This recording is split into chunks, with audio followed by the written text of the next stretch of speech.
I believe we are streaming right now. So this is the appeal of ICC Collision Centers 1, Incorporated. Sorry. Okay, good morning and welcome to the Office of Tax Appeals, also known as OTA. My name is Andrew Wong and I'm the lead administrative law judge, or ALJ, who will be conducting the oral hearing for this case. On today's panel, in addition to myself, we have Judges Stephen Kim and Teresa Stanley. Also present is our stenographer, Ms. Lynn Alonzo. This hearing is being live streamed to the public, and a video recording will be made available on OTA's YouTube channel. Also, Ms. Alonzo will report this hearing verbatim and prepare an official hearing transcript, which will be made available on OTA's website. To help Ms. Alonzo make a clear record, I have 4 requests of the parties. Number 1, please speak slowly, clearly, and directly into your microphone. Number 2, please do not speak over one another or interrupt when someone else is speaking. And number 3, please answer verbally and with words. Head shaking and things like hand motions don't really show up on the transcript. And number 4, please mute your microphones when not speaking. There's a button at the base of the microphone that you push it, and then there's a green light which will display and shows that the microphone is live. And when you're not speaking, please turn off the microphone so that the microphone doesn't pick up any conversation or any confidential information you may be having with any confidential conversation you may be having with your representatives. If Ms. Alonzo cannot hear, understand, or identify someone who is speaking, she has permission to interrupt the oral hearing at any time to get clarification. So this oral hearing is before OTA, which is a separate agency from the California Department of Tax and Fee Administration, or CDTFA. OTA is not a court, but an independent appeals body, and is staffed by tax experts. As I noted earlier, I'm the lead ALJ for purposes of conducting this oral hearing. However, my co-panelists and I are co-equal decision makers and may ask questions of either party during the hearing. Further, our 3-person panel will decide all the issues presented to us, and each of us will have an equal vote in making those decisions. Ms. Alonzo, are you ready to go on the record? Yes, I am, Judge. Okay, let's go on the record. This is the appeal of ICC Collision Centers 1, Incorporated before the Office of Tax Appeals, OTA case number 231014534. Today is Tuesday, February 11th, 2025, and the time is 9:34 a.m. We are holding this hearing in Cerritos, California. I'm Andrew Wong, the lead administrative law judge for this case, and with me today on today's panel are Judges Stephen Kim and Teresa Stanley. Now, individuals representing the appellant ICC Collision Centers 1, Incorporated, could you please introduce yourselves? Steve Mather, representative for ICC1. James Mather, representative for ICC1. Hamid Hojadi, president, ICC1. Thank you. Mr. Hojadi, could you please spell your name for the record? It's Hojati. Thank you. All right, and individuals representing the respondent tax agency, the California Department of Tax and Fee Administration, or CDTFA, could you please introduce yourselves? Nalan Samaravikrama, hearing representative for CDTFA. Thank you. Jason Parker, Chief of Headquarters Operations Bureau with CDTFA. Christopher Brooks, attorney for CDTFA. Okay, thank you. All right. I wanted to confirm the issues that we'll be going over today. We held a pre-hearing conference on January 27th, 2025. And after that pre-hearing conference, CDTFA performed a second re-audit. Is that correct? Yes, Judge. Okay, and that lowered the taxable measure by $112,870, or from $2,404,040 to $2,291,170. Is that correct? Yes, Judge. Okay. And so the issues that we are going to be covering today are, number 1, whether the amount of unreported taxable sales should be further reduced and whether appellant was negligent. Mr. Mather, does that sound like an accurate description of the issues? It does. Okay. CDTFA? Yes, Judge. Okay, thank you. Mr. Mather, you've identified and submitted proposed Exhibit 1 Did you have any other documents that you wanted to submit for the record? No. Okay. CDTFA, did you have any did you receive a copy of Exhibit 1? Yes, did- Judge. And did you have any objections to admitting this into the record? No, Judge. Okay. So Appellant's Exhibit 1 will be admitted into the record as evidence. And CDTFA, you have identified and submitted proposed Exhibits A through K. And Mr. Mather, did you receive a copy of all these exhibits? I did. Did you have any objections to these records? No. Okay. So CDTFA's Exhibits A through K will be admitted into the record as evidence. Mr. Mather, you have identified and proposed Mr. Hojati as a witness, is that correct? Yes. Okay. And CDTFA, you had no objections, is that right? No objection, Judge. And you also had no witnesses, correct? That's correct, Judge. Okay. At the appropriate time, I will swear Mr. Hojati in, and we'll do that in a minute. So it's anticipated this oral hearing will take approximately 165 minutes. Mr. Mather, you've asked for 120 minutes, is that correct? I have. I doubt that we'll need that much. Okay. And you can divide that between your main presentation and your closing however you want. Do you have some idea how you want to do that up on top, or you just want to play it by ear? I don't think we're going to have any trouble fitting it all in. Okay. All right. And CDTFA, you've asked for 30 minutes, is that correct? Yes, Judge. Okay. Depending on how long this goes, we may break in the middle, just to give people a chance to stretch their legs and whatnot. Okay. I think we are about ready to turn it over to Appellant for their opening presentation. Are there any final questions from the parties? Mr. Mather? No. Okay.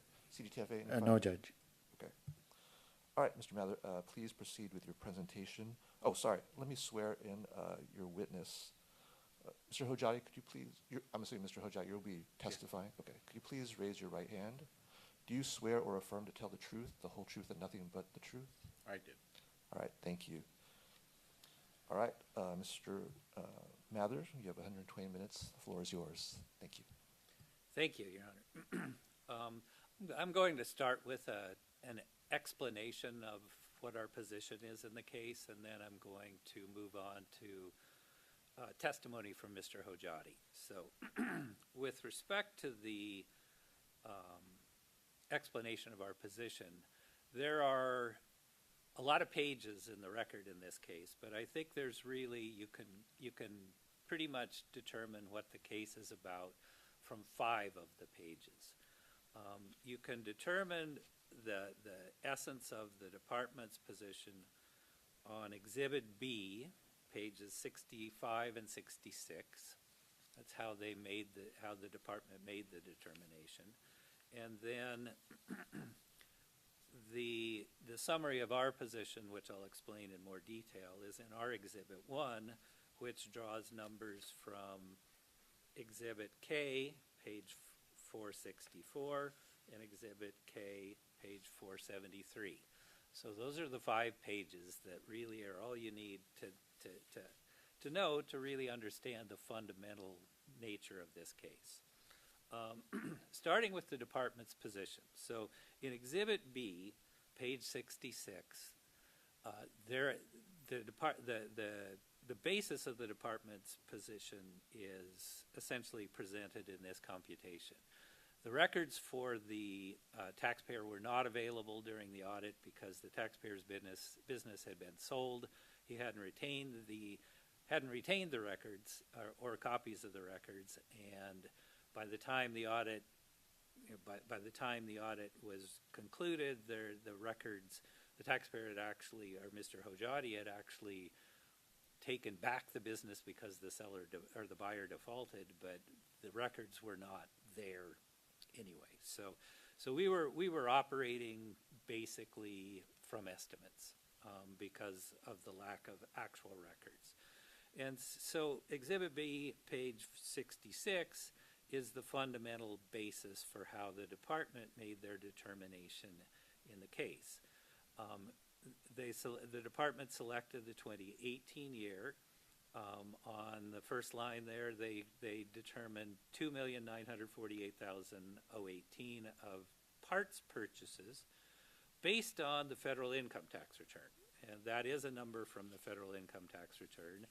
And the federal income tax return summary is on Exhibit K, page 473. And if you look on line 13 and under the 2018 tax year, you see the $2.9 million number. So that's where the fundamental number that the department based everything in the audit on. The next is a markup of, so that determined what the parts purchases were according to the department. As we'll see later, that actually includes other things other than parts purchases, and that's the fundamental basis of the department's error in the case. So the department took the $2.9 million number, came up with a 20% markup on parts, which we're fine with. We have no objection to 20% markup on parts. That was reasonable, but it's 20% on the wrong number, so that's the essence of the problem. That determined a new audited taxable sales, which was compared to the reported taxable sales, and that resulted in a percentage of error factor of 53.96%. So turning to then page 65 of Exhibit B, that 53.96 error percentage was then applied to all of the reported taxable sales to come up with the audit adjustment. And then just for good measure, even though the department was told that the business had been sold, they had seen that the sales were tailing off to nothing, they, at least initially, decided that they would just add on randomly $1 million of additional taxable sales for 2020, even though the business wasn't even operating in 2020. So had no sales, no books, no records, no bank deposits, no income tax return, no nothing, but we'll just add on $1 million of taxable sales for the heck of it. Now, to their credit, I guess, I mean, in the appeals hearing, the department conceded that, yeah, maybe we shouldn't be taxing somebody when they're not actually selling anything. So they conceded the 2020 quarters, but I think it's still an illustration of the care that went into this determination. It seems obvious to me, at least, that the department was picking and choosing numbers that they liked, that came up with an error factor they liked, to come up with a number they liked, and they closed the audit. So whether those numbers had anything to do with reality or not. So that's the department's determination.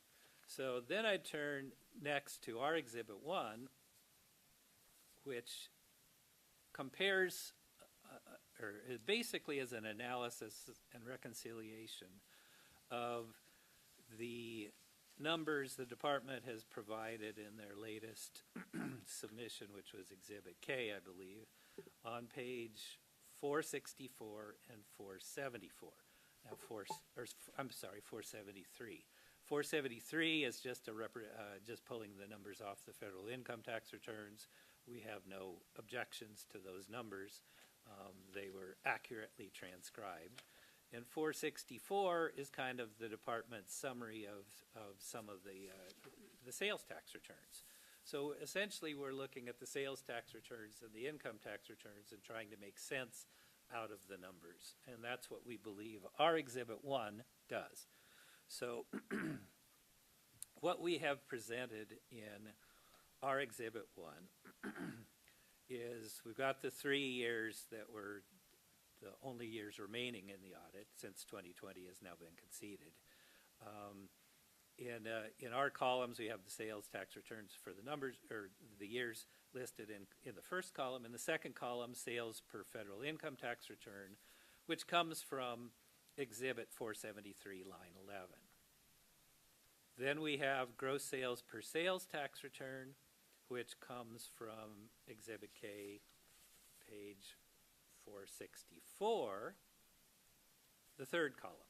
So if you look there in the third column of the total sales column, the numbers summarized at the bottom are the numbers that we've put in our Exhibit 1. So far we're just taking numbers from the department's schedules. Our next column, non-taxable labor per sales tax return, again, that is actually the total of columns 4 and 5 on page 464 of Exhibit K. which is the non-taxable labor, and then column 4 obviously was items that were put in the wrong place because we did not have non-taxable food sales in a auto collision business. So that's the non-taxable labor. So that's, again, the amounts per the sales tax return. So the department's not making any determinations there. They're just transcribing the numbers from the sales tax returns.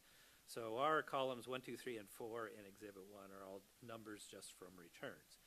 So the first computation, at least, is our column 5, which is percent non-taxable labor per sales tax returns.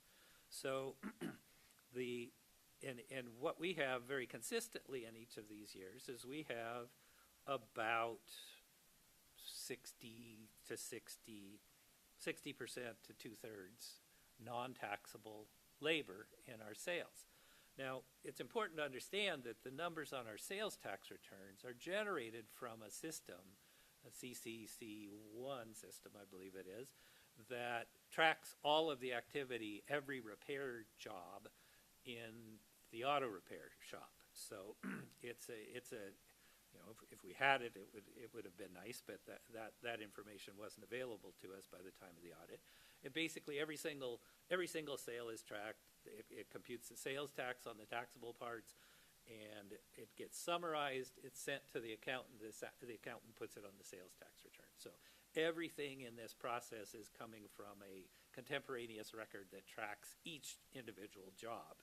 So when we're saying the amounts reported on the sales tax return, that's actually from the job jacket, if you will, which is maintained electronically in this CCC1 system and is reported on the sales tax return. So that is a summary, or basically an average, if you will, of every single job that was done by the business in these periods, and that is what the system generated, and it basically reflects a 60-something% labor factor, which makes sense. You know, I mean, lots of jobs in a repair, auto body repair. There's a lot of times a lot of work, not sometimes almost no parts. So, so it's entirely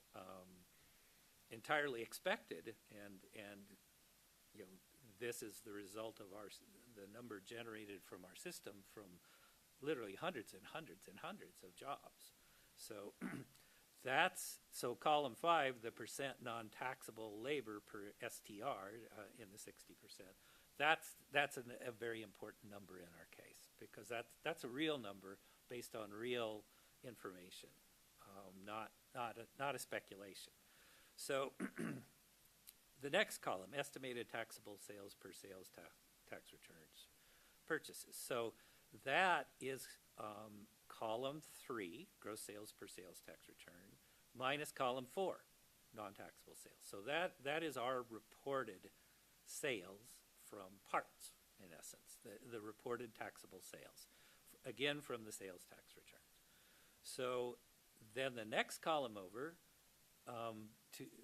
to translate taxable sales with markup back to the cost of those parts, then we have to discount it by the 20% markup that the department came up with and we agree with. So in the 7th column, which is purchases without 20% markup, that's just taking column 6 and reducing it by the 20% markup. So in theory, that column, purchases without 20% markup, is the parts purchases.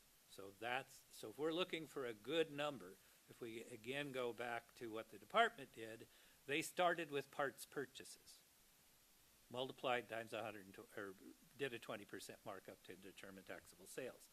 So we are applying the department's formula backwards to find out what we think the purchases should be.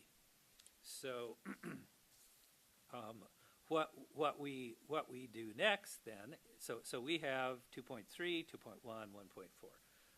Again, the business was sold in the second half of 2019, so that's why we have a decline in the numbers for 2019. So this is what we contend is the parts purchases, this purchases without 20% markup. So is there anything in the record, the next step, is there anything in the record that would support that number?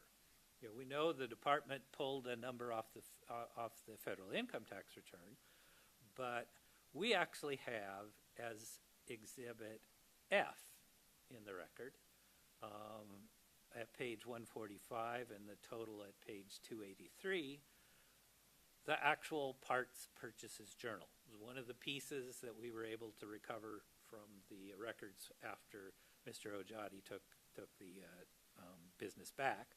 So we have the actual purchases journal. And the total parts purchases is $2,252,000, so 716. And what we had done in the column to the left of that is going through our methodology to determine a real number for taxable parts purchases. We had our formula came up with $2,158,000, so we're only off by a very small amount. So that to us that we contend establishes that the parts purchases journal Exhibit F is in fact the correct and reliable number, and we are proving it essentially with this formula based on the federal income tax return and the sales tax returns. So then the last column in that first row is purchases per federal income tax return. And again, for 2018, we see the $2,948,000 number, which is what the department used in Exhibit B, page 66. So that's the number from the federal income tax return, but clearly it's not the number from the purchases journal. And this is the essence of the problem in the case, is that the department pulled the number from the purchases line of the federal income tax return, which included things other than parts. And we don't have the records, to tie that out to the penny, but it becomes very clear that we've got a dramatic difference between what the purchases journal says, what the formula says based on the tax returns as filed, and this number on the income tax return. And so that number on the income tax return is not a reliable number to use as the basis for your determination of the error factor, which is what the department did. So just as further proof of how that number, that purchases from the federal income tax return, is not a good number to determine taxable parts purchases, we did a reconciliation of the labor on the next line down, or the next set of columns down, still on Exhibit 1. So we have the years in the first column, the second column, sales per federal income tax return, which is the same as the second column up above. And then we have the non-taxable labor cost per federal income tax return. So this again goes back to Exhibit K. This time we're on line 14, which is cost of labor. And we have the amounts there on the income tax return, which is $1,058,000, $1,179,000, $2,478,000. So those again, those are numbers off the federal income tax return, and then we compare that to the next column, non-taxable labor per sales tax return, which is the same numbers as in the column above because those are the numbers off of the sales tax return. And this is the reported labor sales, if you will, the revenue from the repair jobs that were attributable to labor, again reported through our CC1 system to the sales tax returns on a transactional basis by every repair job summarized and reported. So then we look at the difference there, the final column markup per sales tax return and federal income tax return, to come up and try to see if that's a reasonable number. And so for 2017 and 2018, we have a markup of 320-something% between if we were using the federal income tax return as the cost of labor as a real number versus what the sales of that labor was. So and that's just a crazy number. That's ludicrous, because we have almost every job that we have in the shop is an insurance repair. Insurance companies are not allowing 320% markups on labor cost. In fact, they're, as Mr. Hojati will testify, they have a very low labor rate that makes a 300 and something percent markup on labor absurd. So, but for 2019, actually looks probably about right. So in 2019, the labor cost from that federal income tax return with a 50% markup probably gets us to a number that makes some sense. So, so what does that tell us? And what's the point of all these numbers, right? I just threw these numbers and from all these different schedules. Well, the point is that the numbers that the department relied on entirely as the basis for their audit, the purchases number from the federal income tax return clearly includes things that were not taxable parts purchases. It's wrong as a matter, as the first row of numbers in our Exhibit 1 shows. It's wrong as a direct determination of what the parts purchases was. Doesn't tie out to anything. Doesn't really fit within the formula of anything reported, or at least anything reported on the sales tax return, or in the one purchases journal that we were able to find. So it basically those numbers are not reliable numbers, at least for 2017 and 2018 on the federal income tax return, because they include things other than parts purchases. And then what the second row of numbers shows is that it's quite clear also that the cost of labor on those 2017 and 2018 federal income tax returns doesn't include all the labor. Doesn't include maybe sublet, maybe other types of non-parts, non-taxable sales, because that labor number makes no sense for what the labor charge was on these hundreds of individual jobs that formed the basis for the numbers on the sales tax return. So our position, quite obviously, is that we need to have numbers that make sense, that tie out to something in the record, versus the department's numbers, which are clearly based on line items on the federal income tax return that include things that the department include things other than taxable sales that the department has erroneously included in their taxable sale computation. So that's the conclusion of my remarks. If you have any questions, I'm happy to take them, or I can move on to Mr. Hojati. Let me double check with my panel. Starting with Judge Stanley, did you have any questions for Mr. Mather following his presentation? Yes, thank you. I'm just trying to reconcile your chart, because I hadn't seen it before today. The non-taxable labor on the lower column there per sales and use tax returns, are you saying that that was what your client reported? Correct. Those are the numbers that appear on the department's Exhibit K, page 464, if you add together columns 4 and 5.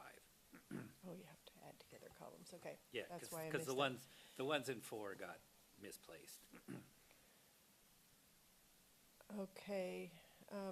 And so are you saying that what appellant reported here is on this sales and use tax returns is incorrect? No. On the sales, that's a correct number.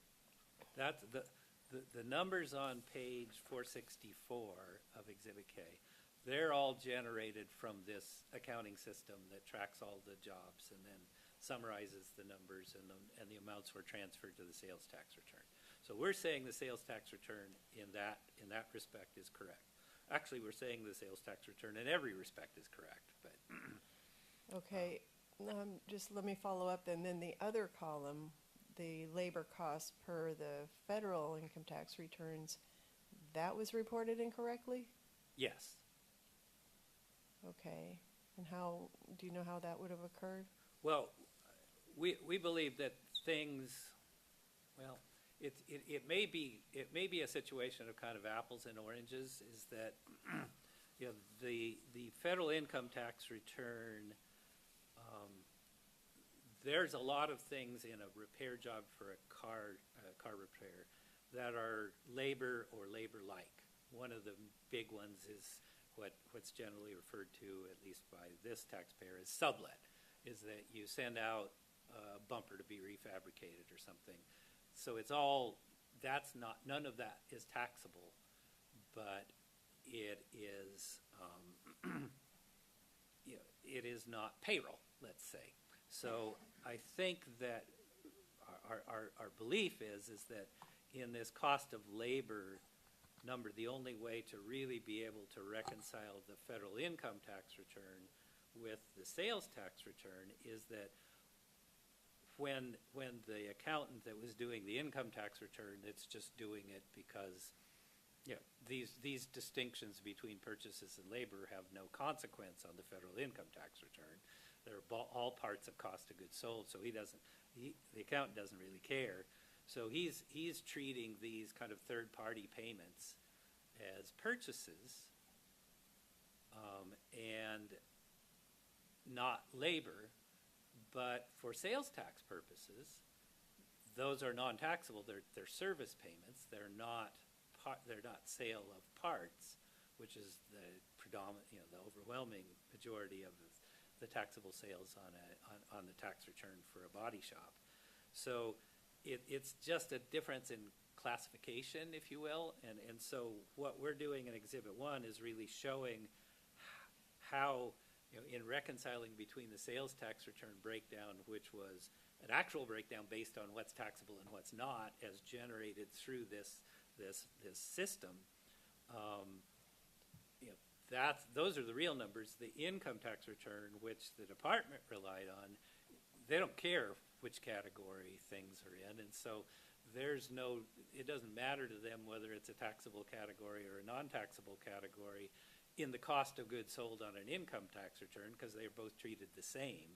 And so the accountant just wasn't paying any attention to grouping them on the income tax return in a manner that's consistent with how they're appropriately grouped on the sales tax return. Okay. You following? I'm following you just fine. Because I think I that's know a I'm good being a little difficult, so. It's a good explanation, but just a little bit of follow-up. Does this CC1 system, could it differentiate those costs? It does differentiate. I mean, it tracks every type of cost on each job. Okay. So, you know, and if it's a part, then it adds the sales tax. And so that's what the system does. And if it's a service, if it's a sublet, if it's towing, if it's any third-party payment that's for a service, then it's basically put in the non-taxable category. So that's one of the primary things that system does, is to segregate the taxable from the non-taxable. But it doesn't report that to the accountant who prepares the federal income tax returns. Well, he would have had access to it, but I mean, the summary of that, the sum total of every job is summarized, and those total numbers are provided to the accountant, who then put them on the sales tax return. Okay. And that's where the sales tax numbers come from, fundamentally, is the CCC1 system totals. Okay, and final question, was the CC1 system made available to CDTFA when they did their audit? That information, because of the sale of the business, was not available to either of us. But you since have, or appellant has since gotten access back into the CC1? No, we still don't. I mean, I'm talking about the process. That's how the process was done at this time, is the CCC1 generates the information, it goes to the accountant, it gets put on the sales tax return. But somewhere you said you got C1 information to use to help build this chart, right? No, No? I'm sorry. Okay. I'll go back over it again. So the numbers on the chart are essentially, almost every one of those is from either the sales tax return or the federal income tax return. Okay, So all right. that's where the numbers come from. I was describing how the sales tax return, the numbers on the sales tax returns, which are on Exhibit K, page 464, how those found their way to the sales tax return. When Okay. that business was operating in 2017, 18, and 19, and it had this CC1 system in place, which we've lost, the data from which we've lost forever. But that was the process to generate the number on the sales tax returns. Okay, I'm much more clear. Thank you. Thank you. I'll now turn it over to Judge Kim if he has any questions for appellant. Thank you.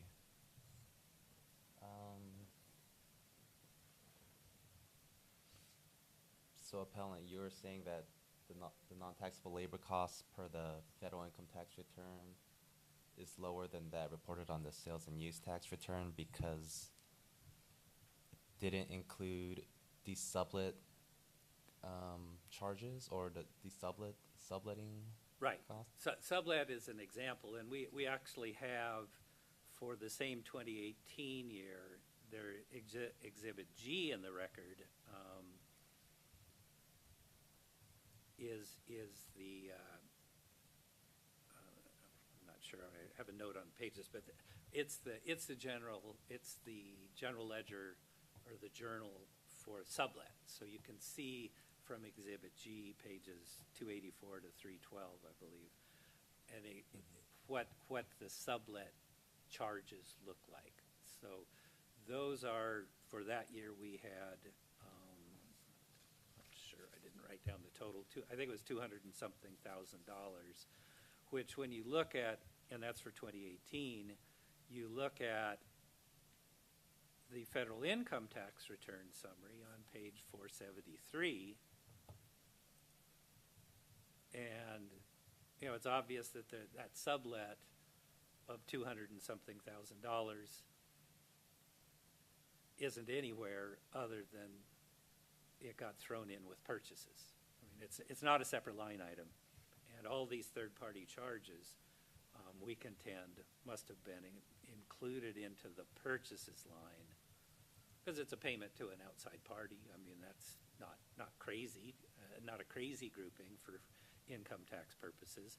If you want your cost of labor to tie out to your payroll tax return, for example, that's probably more important when you're doing an income tax return, is to have your total labor and salary compared to your 941s. And so the labor costs associated with the jobs clearly doesn't include the sublet on the federal income tax return, and so the only other place that it could be is in the purchases. Okay, so if you add the amount from the parts purchases journal and the sublet journal, that still leaves about 400,000. Yes. What's that difference from?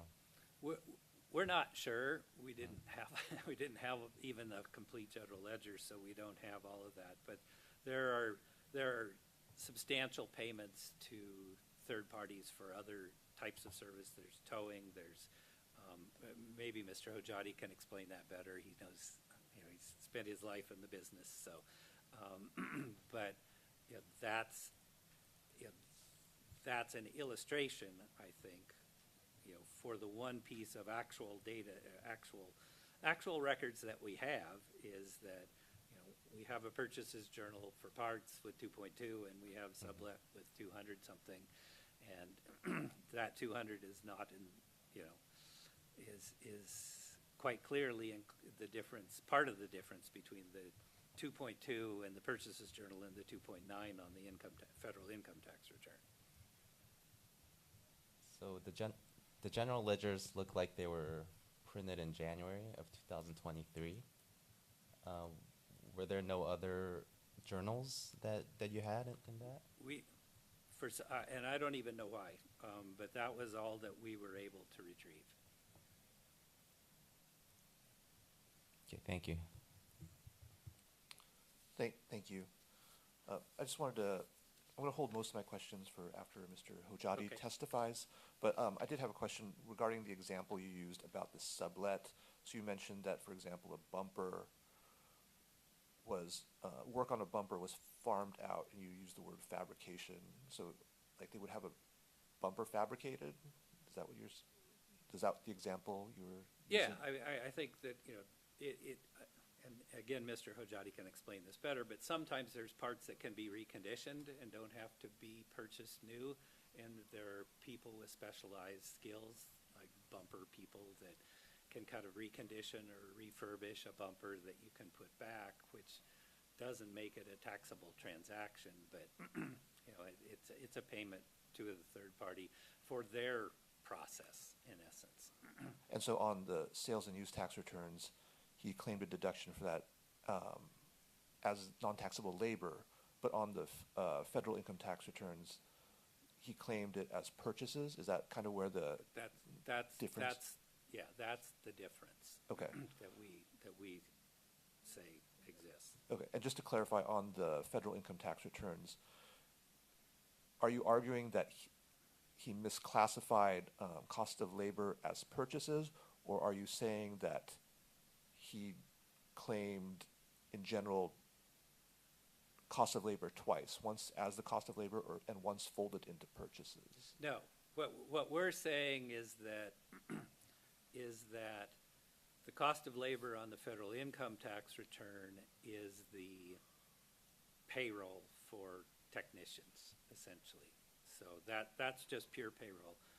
In the purchases line are the purchases of parts, the payments to third parties, the sublets, basically anything other than pure payroll got thrown into the purchases line, which makes it not a reliable number to say, okay, these are the parts purchase, just parts purchases. There's a lot of things in there. And the other things, other than parts purchases, are non-taxable. Got it. So misclassified, but not claiming double. Nope. Nope. The total of the two is correct. It's just the allocation between the lines on the federal income tax return.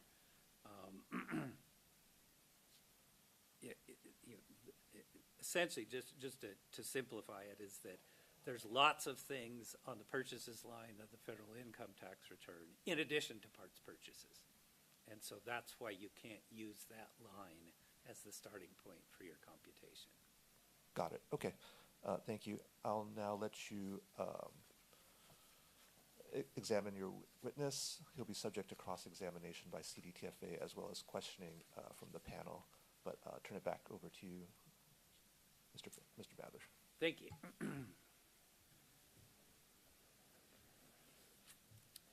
Oh, sorry. Just a reminder: we swore you in at the beginning, and so you're still under oath, Mr. Hojati. Yes. Thank you.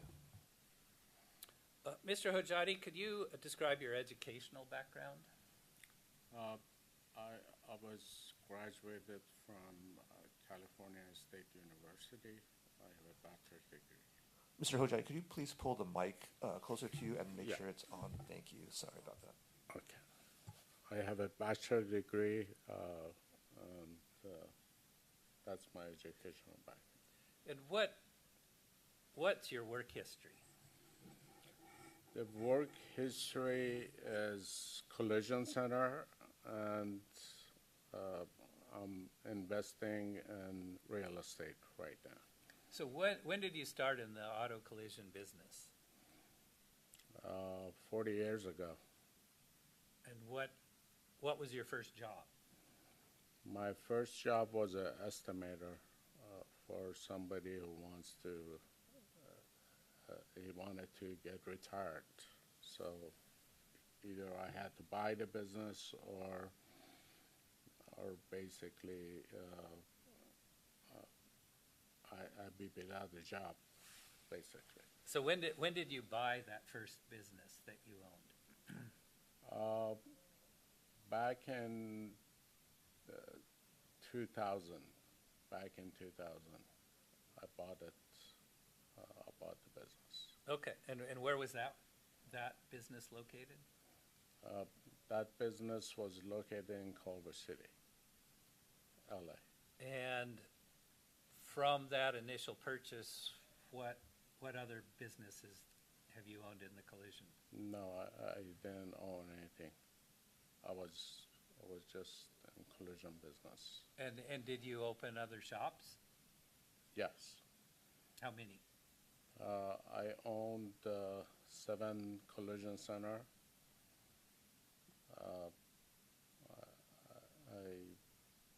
I got one in Marina, and I got one in Hermosa Beach, and I got one in Santa Monica, and I got one, and I have one in Orange County. ICC one is in Orange County. So all these different locations, were they all owned by ICC1 or were they owned by other companies? It was owned by a different corporation. So it was owned by me personally, and I was told by my attorney to have it separately. So which location was ICC1? ICC1 was in Orange County, And what city? Santa Ana. And what role did you have with ICC1? I was managing ICC1. I had an estimator, a shop manager also. I wasn't doing much. I was just doing financial for ICC1. And how big of a, in let's say 2017 to 2019, how many repair jobs would you have in a particular year, just roughly? It varies. We had about 600 repair done in one location 600 repairs for the year? for the year, yes. And big jobs and little jobs, or mostly Yeah, bigger? big job and little job, depending on how the car is damaged or hit. So it was a big job and a small job. So what percentage would have had insurance companies involved in that? 90% was the insurance. And what was the other 10? The other 10 was they would pay out of pocket, and they didn't want that to be reported to the insurance company. So did those tend to be smaller? Yeah, it was a small.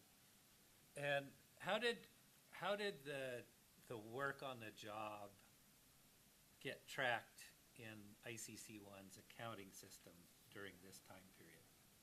So the estimate is written, and the estimate is downloaded to CCC1, and CCC1 figures out how much part we purchased for the job, and how much work we done on a job. So the job was kind of complicated, but it was like the parts. It would track the parts, and it would track the sublet work, and it would track the towing, and all the costs. Basically, it would track all the costs. And how did that get input into this system? Was there a bookkeeper or somebody that recorded that, or how did it So, work? the estimating system, it gets downloaded automatically. It's interface with QuickBook, and QuickBook, the accountant gets a QuickBook reports. So everything is automatic. So it gets done by the estimating, it gets done by interface, we call it, interface with estimating system, and it gets downloaded to QuickBook, and the accountant gets a QuickBook accounting. And so, let's say, I'm just, if the estimator says there's some part is needed, you have to replace the bumper. And the estimator has an estimate of how much it's gonna cost, but then there's an actual cost. Yes. And who puts in the actual cost into the system? So the system puts it in, but we don't put the actual cost in. So only a judgment call, let's say bumper is damaged, we send it out, and there is a cost for that bumper. There's a cost for the outside vendor to repair that bumper. So I would say the estimating system would come up with that cost, and basically it gets downloaded to the QuickBook.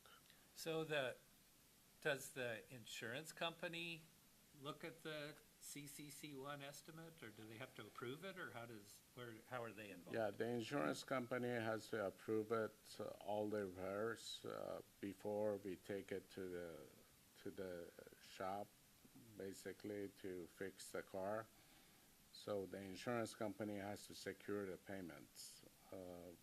So we know who's gonna pay for it, the insurance company or the customer. Usually, the insurance company pays for it, and they're very regulated. They don't raise the labor rate that much. I mean, that's why I got out. And I got out in 2017, 18, I think. So the insurance company, does the CC1 system have a labor rate when it does its estimate, or how does it? Well, CCC1 doesn't have it, but the estimating system that we have has the judgment calls. Let's say the quarter panel is damaged. You would estimate it takes 4 hours for you to fix that quarter panel.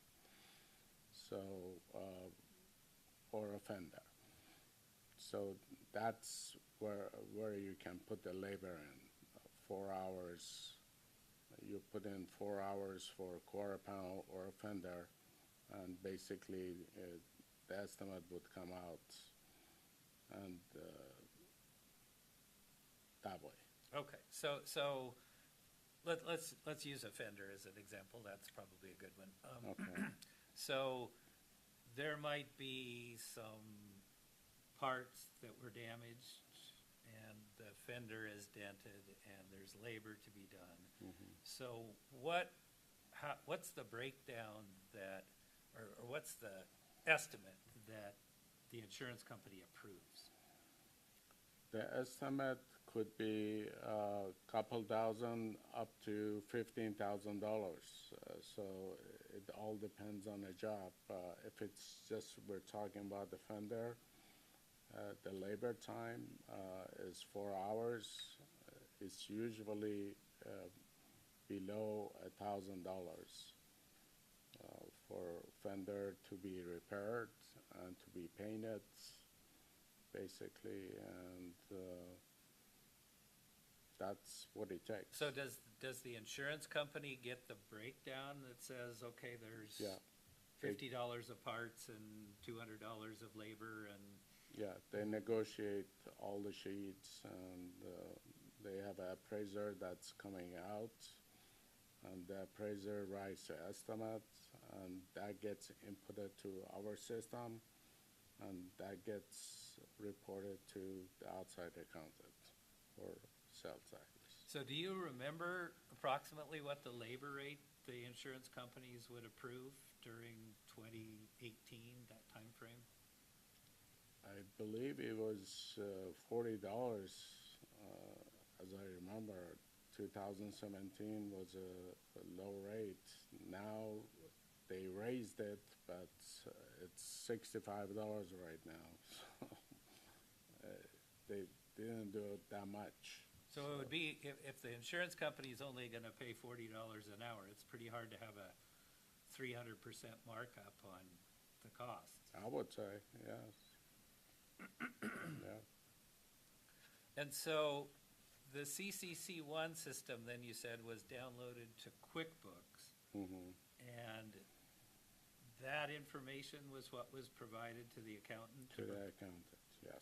And the accountant prepared the sales tax returns The sales taxes, yes. based on that information from CCC1. That's right. And so the So- actual cost of the job, would that be in the CCC1, or is it more the estimate and what was collected on the job?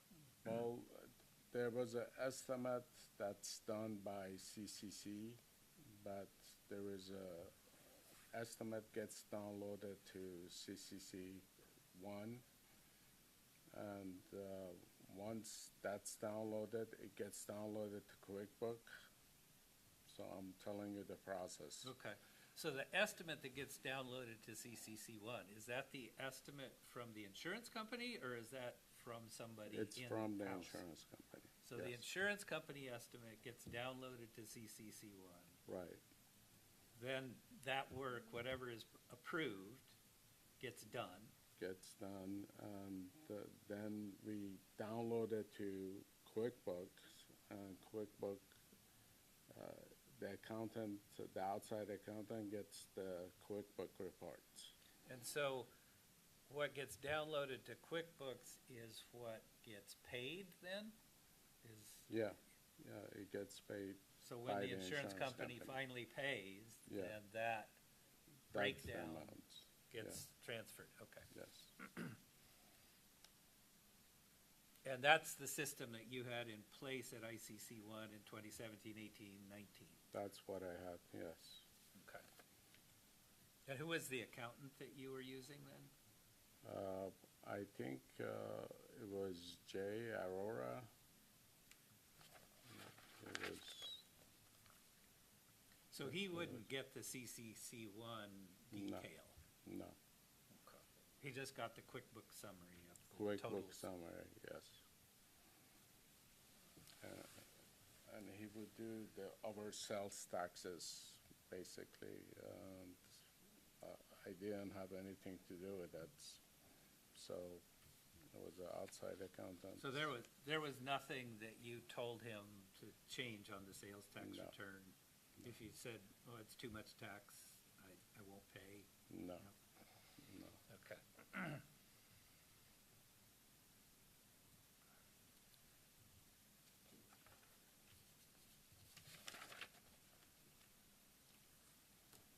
So, you heard me refer to a general ledger.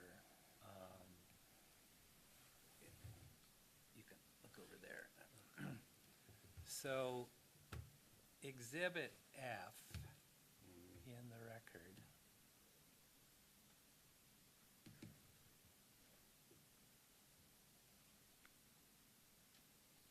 That's probably. So this says it's parts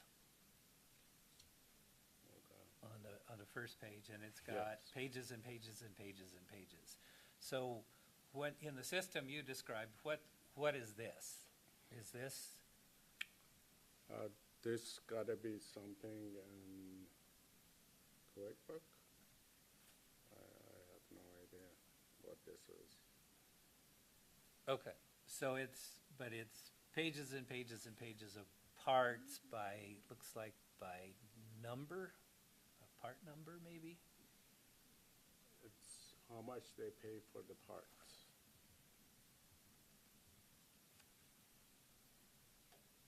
And the RO number, that shows how many jobs we did for that month.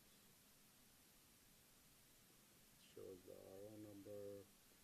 OEM means new parts. We bought a new part.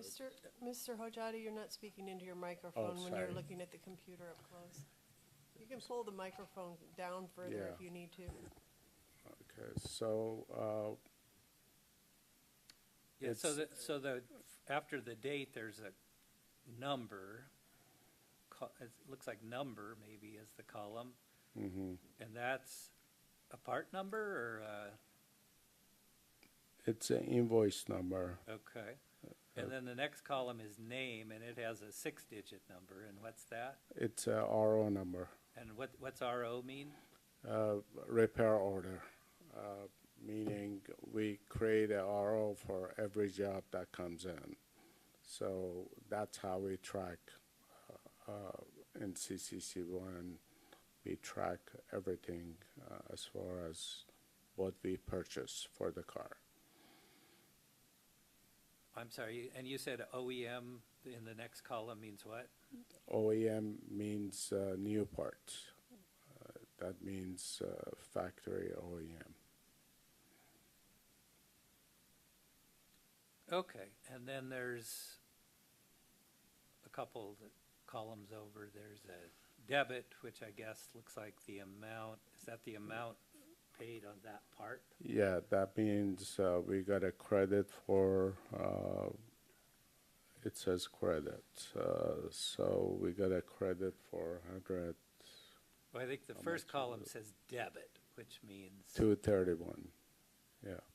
yeah, so, okay, so that's basically the listing of all of the parts All the parts that we Purchased purchased, yes. during, this is the general ledger for the 2018 year.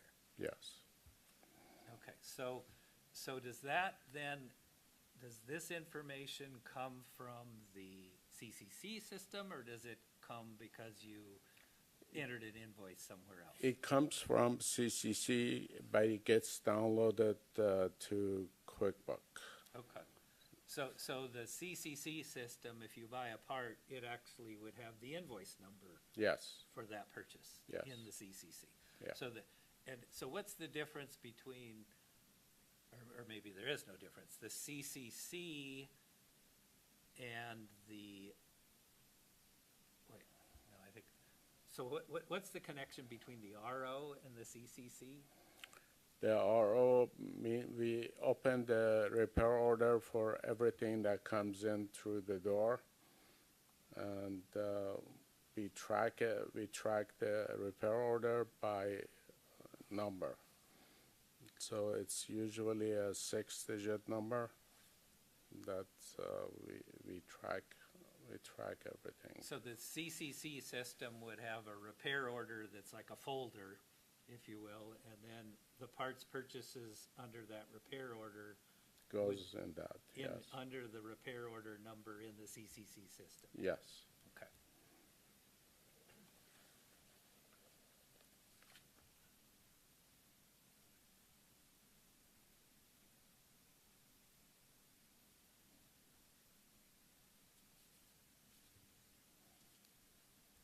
Now, I think you've heard in my opening statement that the department used a 20% markup on parts purchases to estimate what the parts sales amount was.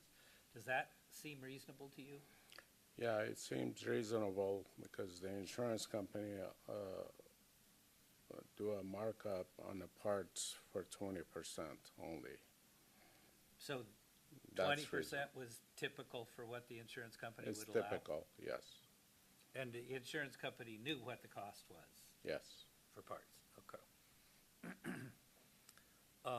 And then in the Exhibit 1 that I was talking about before, one of the things that we used to illustrate that there was more than labor on the income tax return was that there was for example, in 2017, a 322% markup from the pure labor cost to the non-taxable labor charge on the sales tax return.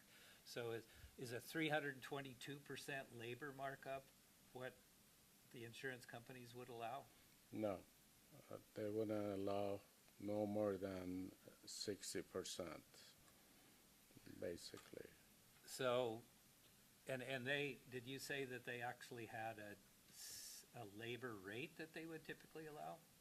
Yeah, the labor rate was $40 when I was in business, 2017.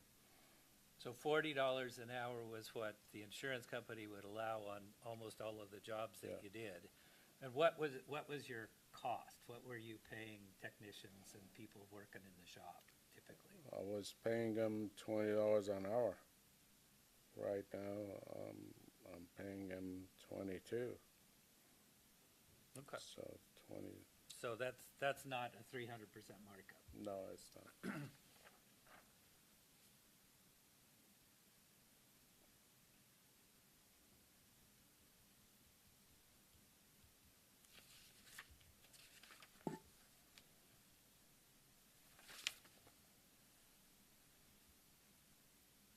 Now, let's take a look at Exhibit G.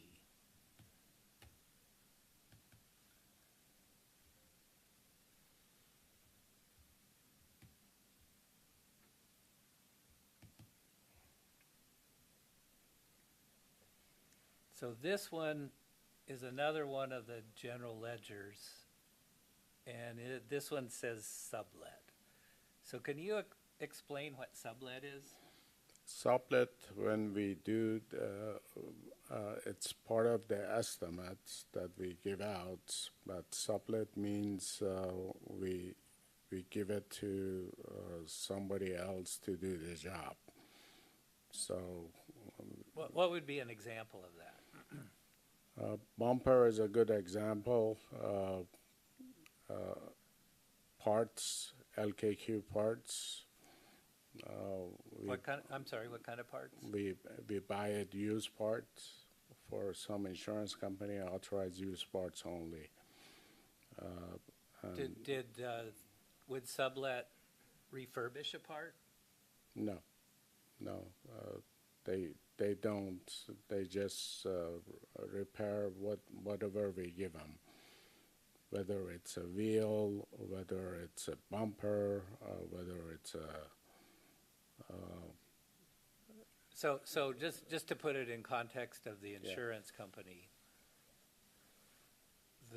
you've got a damaged wheel, and the insurance company says, well, we're not going to pay for a new one, get it fixed. Get it fixed, and glass is another example for sublet work. So we don't do glass work at the shop. We didn't used to, but that's a sublet item. So whenever the glass company comes out, they give us an invoice and we pay for it. Let's say it's $200, and we pay for it, and we only allow to mark up the sublet work 20%. Okay, so in looking at this general ledger, I see the names. So we have the same 6-digit RO number, right? Yes. We have looks like invoice numbers in the column to the left of that.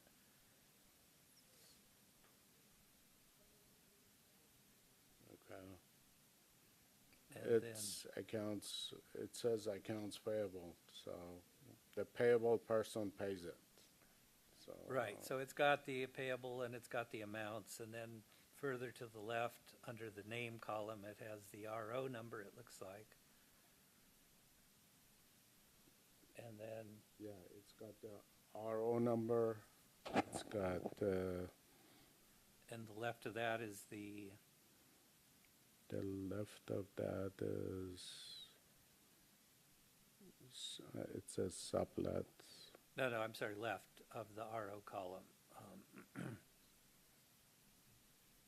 Oh, the left is, it's just a number, it's the VIN number for the car. Was it a VIN number, or is that an invoice number from the, It's a, there's lots of different digits there. it could be, it could be.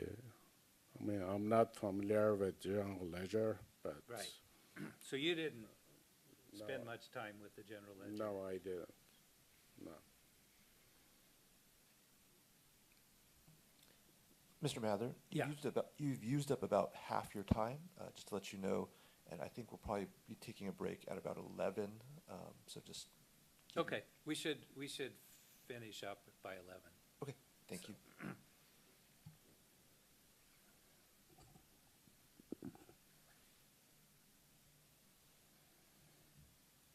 So what other types of payments to third parties would there be on various types of repair jobs?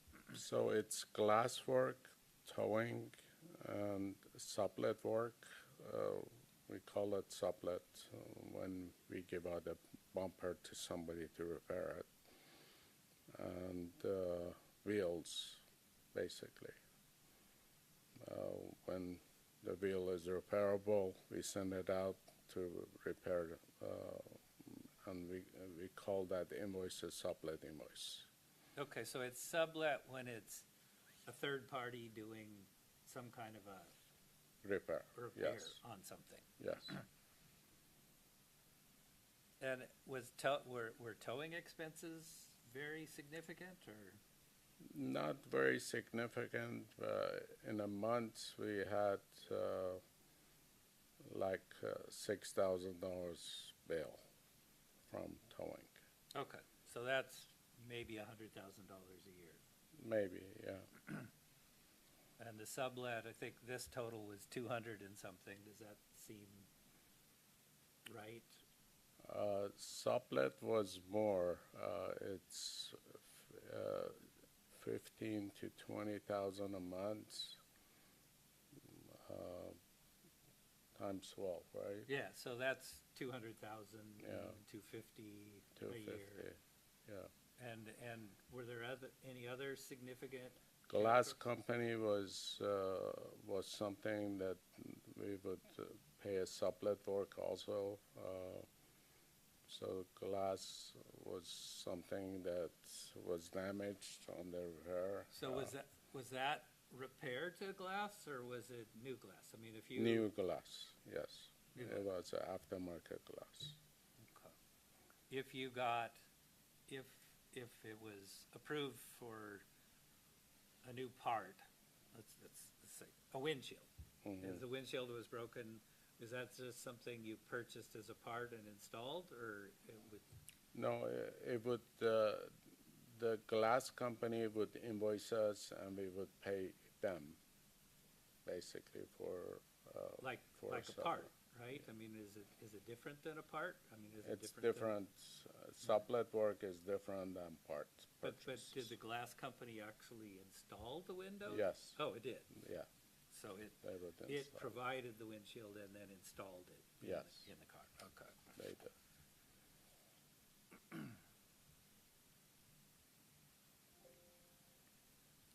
So you indicated that you sold the business. When was, I believe that was maybe in the late 2019 is, I sold the business to somebody and they couldn't, So what- COVID came in and they couldn't handle it, so. so when you, and we're talking about ICC1, did you have still the other locations in 2019? No, So they were gone before. yes. So ICC one was the last. yes. And did you sell the company or did you sell the assets? Do you remember? I see, I sold the assets, I charge them, for the lump sum fee, 700,000, I sold them. So all the assets. So Yeah, you all didn't the sell them the stock of ICC one. You No. sold them all the assets. All the assets. And they set up their own company Yeah, to buy they it. did. And so that was in 2019. And so ICC one as a company, I guess, was out of business then. Is that? It was out of business, yes. And did it ever, as a company, did that corporation ever come back in business? Not ICC one, no. Okay. And so the buyer, what was the name of the buyer? The name of the buyer was, his name was Sam Miropoli. Okay. And he purchased it, and then you said something about COVID, so. Mr. what- Mather, sorry, could you repeat who the buyer was, or do you know the spelling of the name, just for the record? I know his first name, Sam. Sam. His last name is Miropoli. Okay. Mirbele, I think. Okay, thank you. Okay. Okay, so you sold the assets to Sam, and he operated the business in the same location? In the same location for a couple years, and then when COVID comes, he gave it back to me. So had he hadn't paid you all cash, No, and so he, no. So we agreed on a price, but he never paid cash money. and so did you have to sue him, or did he just give up and say, I'm done? If he didn't have money, so suing him, it was extra cost for me. So No, had but to I mean, do it. him, did he fight you over giving it back, or was he was ready? No, he was ready. He And- was ready. And he gave you his company at that point, or did he just give the assets back? He gave the asset back. And, but you didn't put the assets in the old ICC one No. company? No idea. So it was in a different company? Yeah. And what happened to the records, like the ICC one records from before you sold it and that? Did he still have those? Like the books and records? I didn't ask him, but he has the records probably. So you think he does have the records from ICC one in 2017? I didn't ask him, but I believe if I buy a business, I would keep a record of it. But you don't have those records? No, I don't have it. And you didn't, did you ask him for the records for this case? He said he doesn't have it at the time, but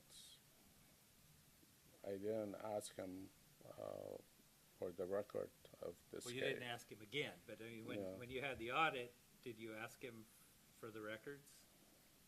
No. You asked him some other time? When the audit came over, it was 2017, right? No, well, that was the year that was being audited, but the audit started later. Okay. So, no, I didn't have the record at the time, so I gave it to the accountants. So I wouldn't handle all the records myself. So the accountants, we had an outside accountant, and he would handle everything himself. Okay, so you personally didn't ask Sam for the records, No, but the department asked for the records, and so that would have been up to the accountant to ask Sam. yeah, that would have been up to him, yes. So you haven't personally seen any of the records No, from ICC one before? And you don't have them now? I don't have it, no.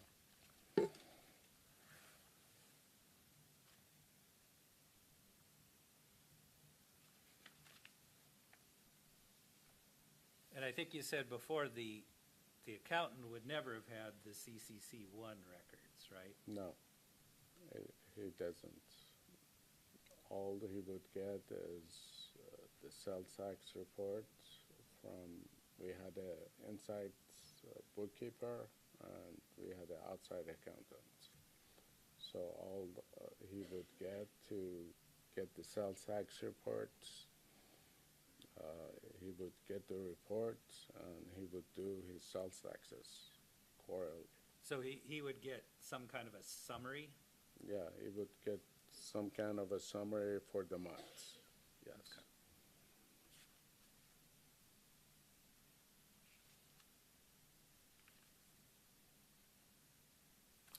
I don't have any more questions for Mr. Hojati.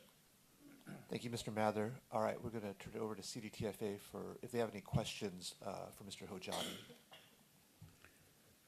No question, Judge. Okay, thank you.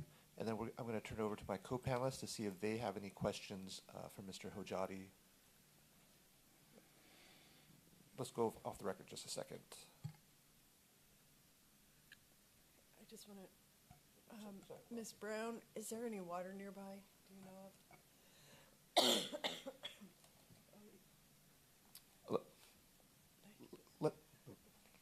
We're still off the record.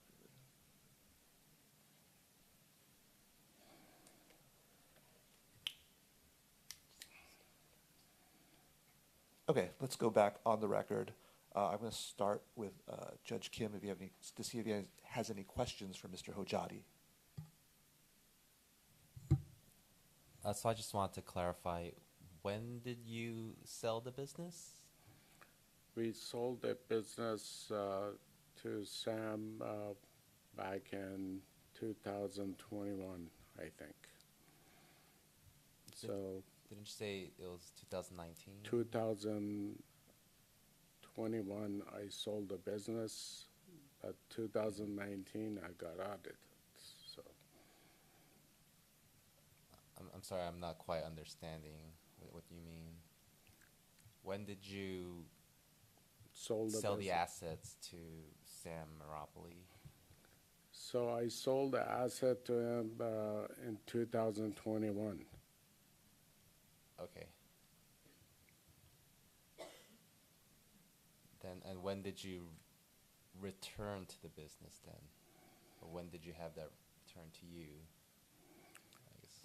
So when Sam couldn't handle it in 2000, I think the COVID was in 2020, 21. I could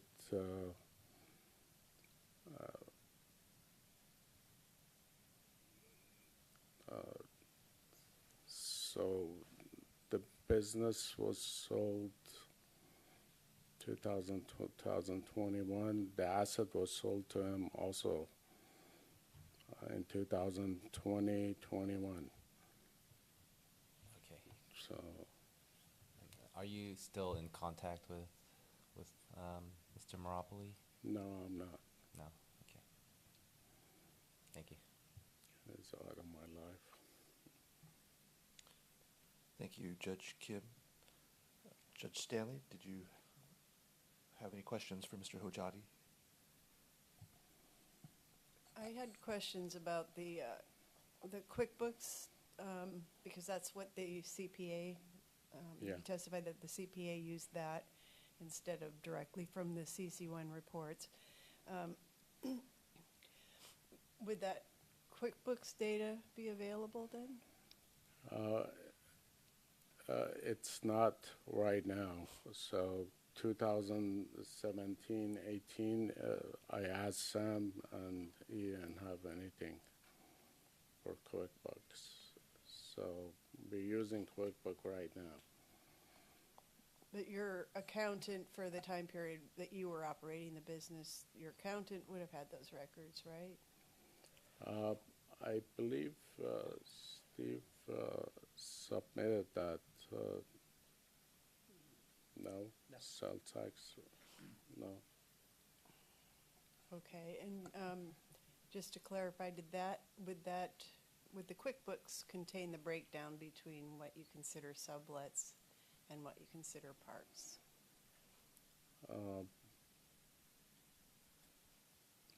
I think so, yes. Yeah. Okay, but that wasn't provided at the audit to CDTFA either? So I couldn't get a hold of the accountant, and I couldn't get a hold of Sam either. So this was outside my scope. So I didn't ask for QuickBook data. Thank you. Thank you, Judge Stanley. And I just had a few questions for Mr. Hojati Yeah. before we take a break. So the process of preparing the sales and use tax returns and filing them, how did that occur? Did an outside accountant prepare your sales and use tax returns? Yes, outside accountant. And then he or she would give it to you to sign, or they would just file it electronically? They would file it electronically. Did you ever review the sales and use tax returns? No, I didn't. Okay. Okay, because I noticed that for a couple of quarters in the liability period, instead of claiming non-taxable labor, it was claimed non-taxable food sales, which Mr. Mather, you had earlier pointed out was kind of odd for a auto collision repair center. Do you know how that misreporting occurred? Or you're not aware? I wasn't aware of any food. Okay. Okay, so is it fair to say that was a mistake by the accountant? Yes. Okay. And you did not review any of the, just to go over this again, you did not review any of the sales and use tax returns? No. Okay. No, I didn't. With regards to sales and use tax returns,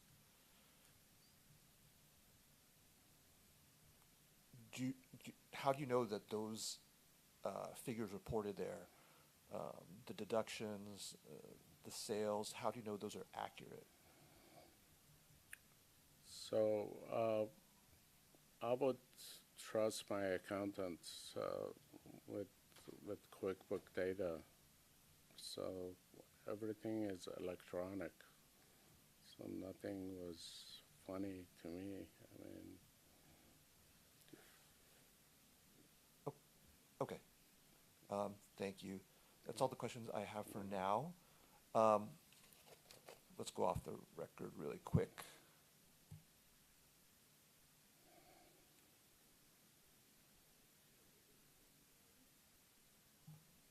All right, let's go back on the record. We're going to take a 10-minute break, and then we will reconvene at 11:10. Okay? Your Honor, could I have a couple of redirect questions just to try to clarify something that came up from the judge questions? Sure. About how long do you need for that? 1 minute. Okay, go for it. Okay. Mr. Ojati, just to try to tie down when the sale of the assets occurred, did you sell the assets before COVID?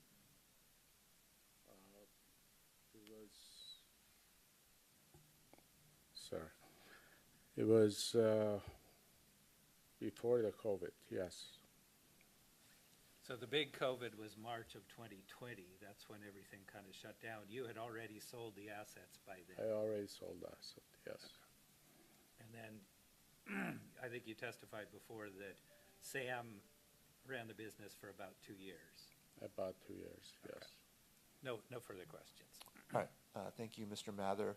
Are you done with your main presentation? Do you still have a rebuttal and closing after CDTFA? Are you done with your main presentation, or do you have more to?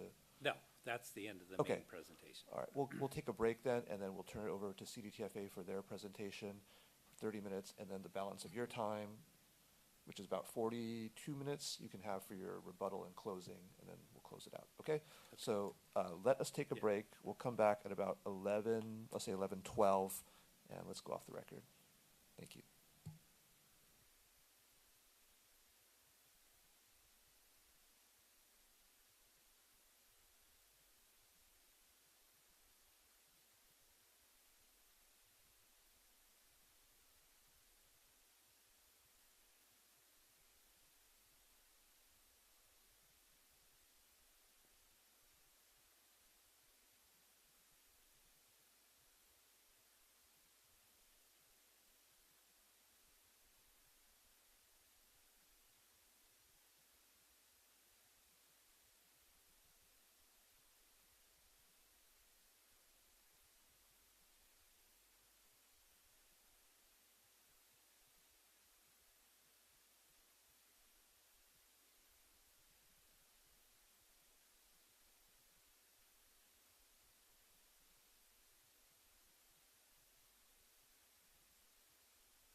All right, we're back. Ms. Alonso, are we? Oop, hold on. No worries.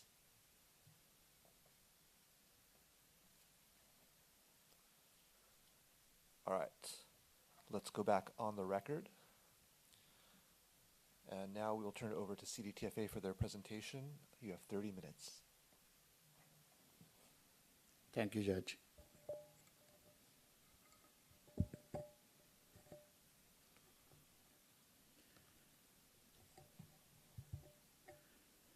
Pellant is a California corporation that operated as an automobile repair shop in Santa Ana, California.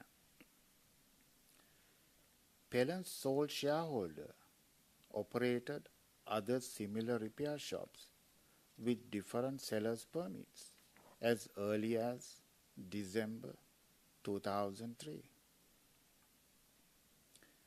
Pellant obtained a seller's permit for this entity on December 22nd, 2012.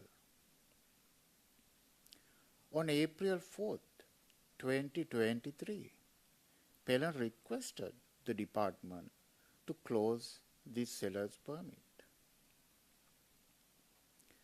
The department audited Pellant's business for the period of October 1st, 2017 through September 30th, 2020. Prior to this audit, the department had reviewed Pellant's books and records for the periods January 2013 through March 2014 and recommended no opinion warranted report. During the current audit period, Pellant reported around $15 million as total sales and claimed various types of deductions, resulting in reported taxable sale of around $4.5 million. And this is shown on Exhibit B, pages 60 and 61. During our presentation, we will explain why the department rejected Pellant's reported taxable sales, why the department used an indirect audit approach, how the department determined Pellant's unreported taxable sales for the audit period, and why the department recommended a 10% negligence penalty. During the audit, Pellant failed to provide complete sales records. Pellant did not provide complete documents of original entry, such as job jackets, sales invoices, credit card, sales receipts, sales journals, or sales summaries to support its reported total taxable and non-taxable sales for the audit period. In addition, Pellant failed to provide any purchase invoices or complete purchase journals for the audit period. Pellant was unable to explain how it reported its total taxable and non-taxable sales on its sales and use tax returns. Pellant was also unable to explain what sources it relied upon to complete its sales and use tax returns. The department did not accept Pellant's reported taxable sales due to lack of reliable records. The department also determined that Pellant did not provide complete books and records that could be used to verify its reported taxable sales for the audit period. The department completed 3 verification methods to verify the reasonableness of Pellant's reported total and taxable sales. First, the department analyzed reported taxable sales for the filing periods October 2017 through December 2019, and this is shown on Exhibit A, pages 30 and 31. The department compared the reported taxable sales with total sales and calculated an overall taxable sales percentage of around 30%, ranging from as low as 22% to as high as 43% for the same period. And these calculations are shown on Exhibit A, pages 30 and 31. Based on the analysis of audited taxable sales for years 2017 and 2018, the audited taxable sales percentage was around 50%. And this calculation is on Exhibit K, page 471.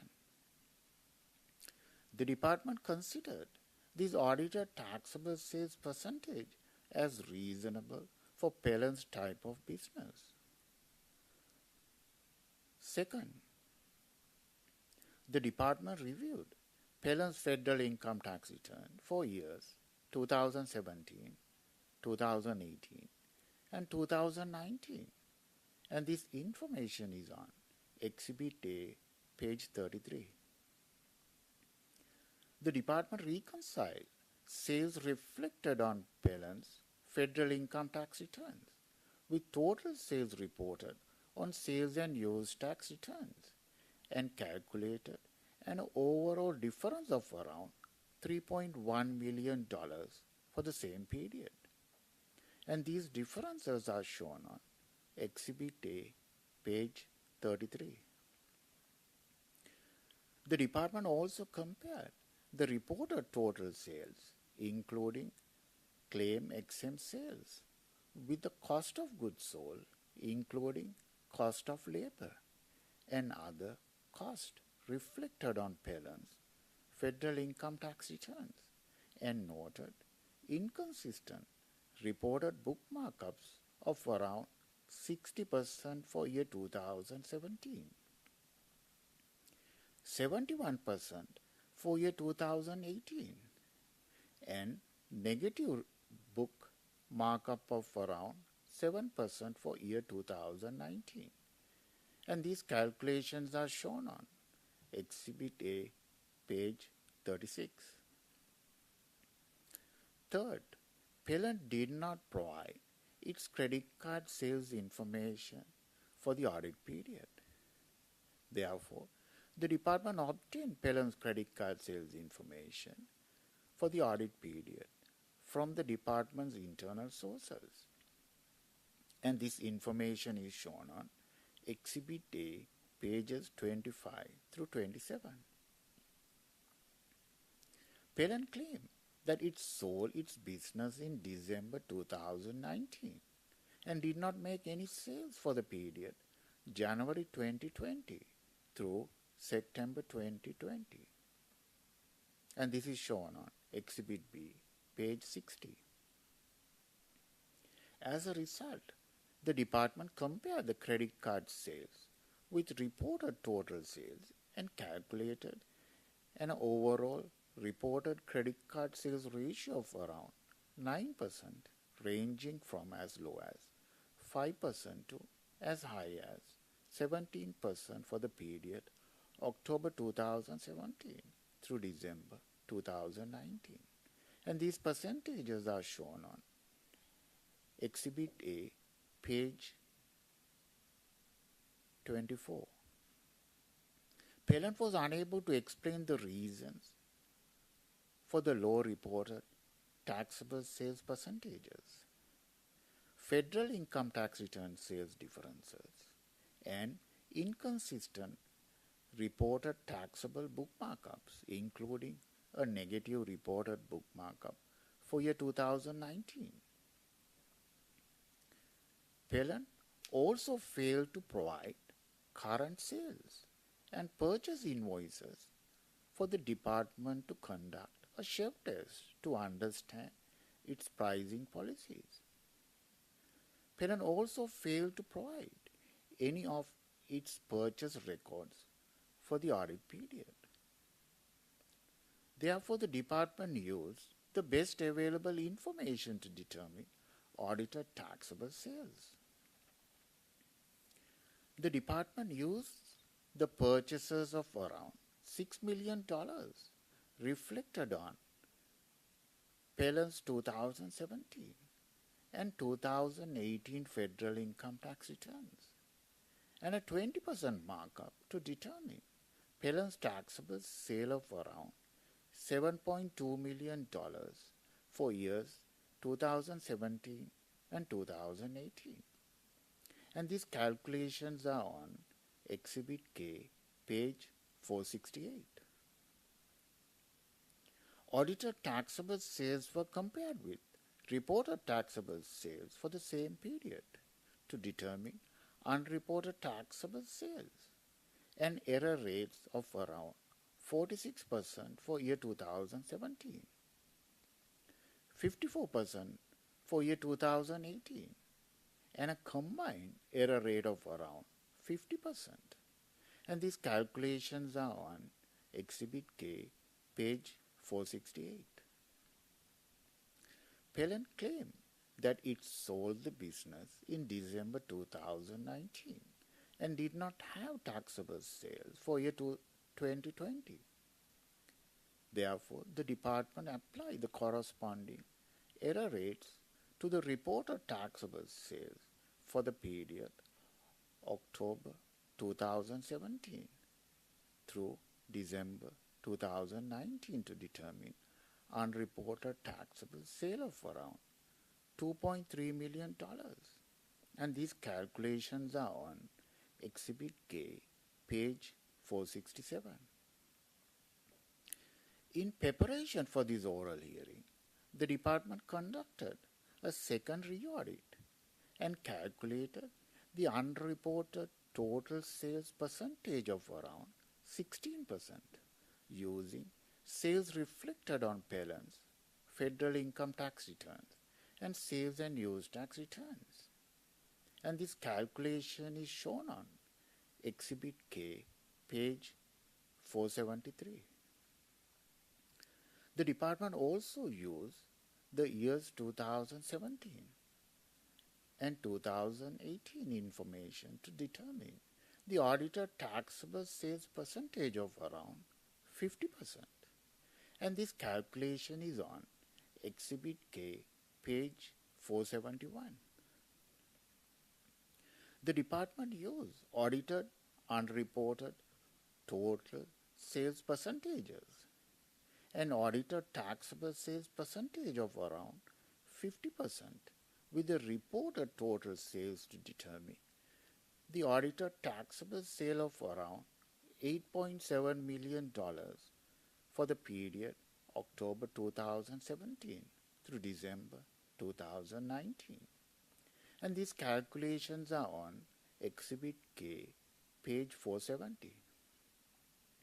Audited taxable sales were compared with reported taxable sale of around $4.5 million to determine unreported taxable sale of around $4.2 million for the same period.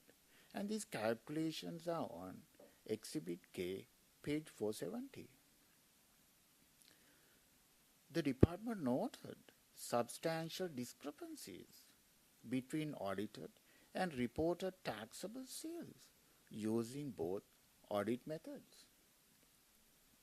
To give a benefit to Pellon, the department assessed the unreported taxable sale of around $2.3 million based on the cost plus markup method rather than the unreported taxable sale of around $4.2 million based on the audited taxable sales ratio method. And these calculations are on Exhibit K, pages 467 and 470. The audit calculation of unreported taxable sales based on the cost plus markup method was fair and reasonable.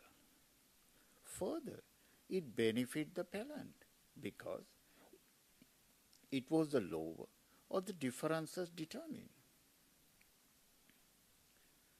When the department is not satisfied with the accuracy of the sales and use tax return filed, it may rely upon any facts contained in the return or upon any information that comes into the department's possession to determine if any tax liability exists. A taxpayer shall maintain and make available for examination on request by the department all record necessary to determine the correct tax liability under the sales and use tax laws, and all records necessary for the proper completion of the sales and use tax returns. When a taxpayer challenges an notice of determination, the department has the burden to explain the basis for that deficiency. When the department explanation appears reasonable, the burden of proof shifts to the taxpayer to explain why the department's asserted deficiency is not valid. Since appellant failed to provide necessary records, the department used the best available information to determine the unreported taxable sales for the filing periods. The audit calculation of unreported taxable sales based on the best available information was fair and reasonable. Appellant disputes the audit liability and claims that the unreported taxable sales should be reduced. In appellant's view, any determination based on cost of goods sold from its federal income tax return is overstated, since those cost of goods sold include appellant's purchases of services from subcontractors, which would not be marked up.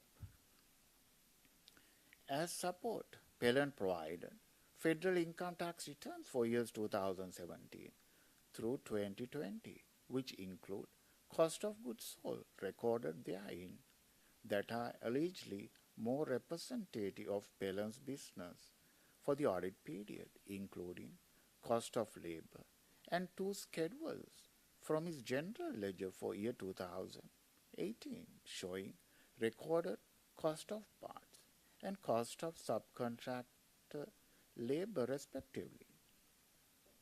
Appellant also claimed that the 2 schedules reflect its true cost of goods sold for year 2018, which are less than the cost of goods sold recorded on its 2018 federal income tax returns. And these are shown on Exhibit F and Exhibit G. The department analyzed these arguments and ultimately rejected them. Upon examination of these documents, the department noted that appellant did not provide any source documentation or any vendor information to corroborate the figures listed in appellant provided general ledger relating to parts and sublet, and these are on Exhibit F and Exhibit G. Both these journals did not include cash purchases for year 2018, and this is shown on Exhibit F and Exhibit G. Appellant also did not provide any source documentation or any other information which can be used to verify the information recorded in the federal income tax returns. Nevertheless, the department requested appellant's federal income tax returns for years 2017 through 2020 from the Franchise Tax Board and received its federal income tax returns for years 2017, 2018, and 2019. The department reviewed these federal income tax returns for years 2017 and 2019, and these are shown on Exhibit K, page 473. The department compared the Pellen's recorded purchases and cost of goods sold, including cost of labor and other costs, and calculated a purchase percentage of around 69% for year 2017, 71% for year 2018, and 27% for year 2019. And these percentages are shown on Exhibit K, page 473. The department noted around $7.4 million of sales for year 2018 and $8.4 million for year 2019, and these amounts are shown on Exhibit K, page 473.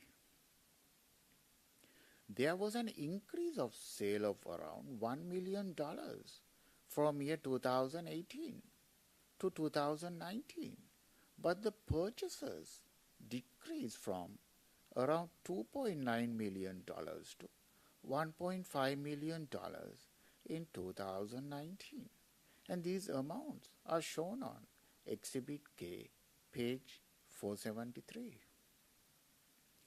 The department also noted Pellen reported around $16,000 as other cost or the cost of goods sold for year 2018, and it increased to around $1.7 million in 2019.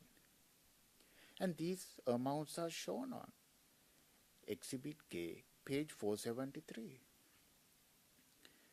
Based on the salaries and wages reflected on Pellen's federal income tax return for years 2018 and 2019, it appears Pellen included its total salaries and wages as part of its cost of goods sold for year 2019.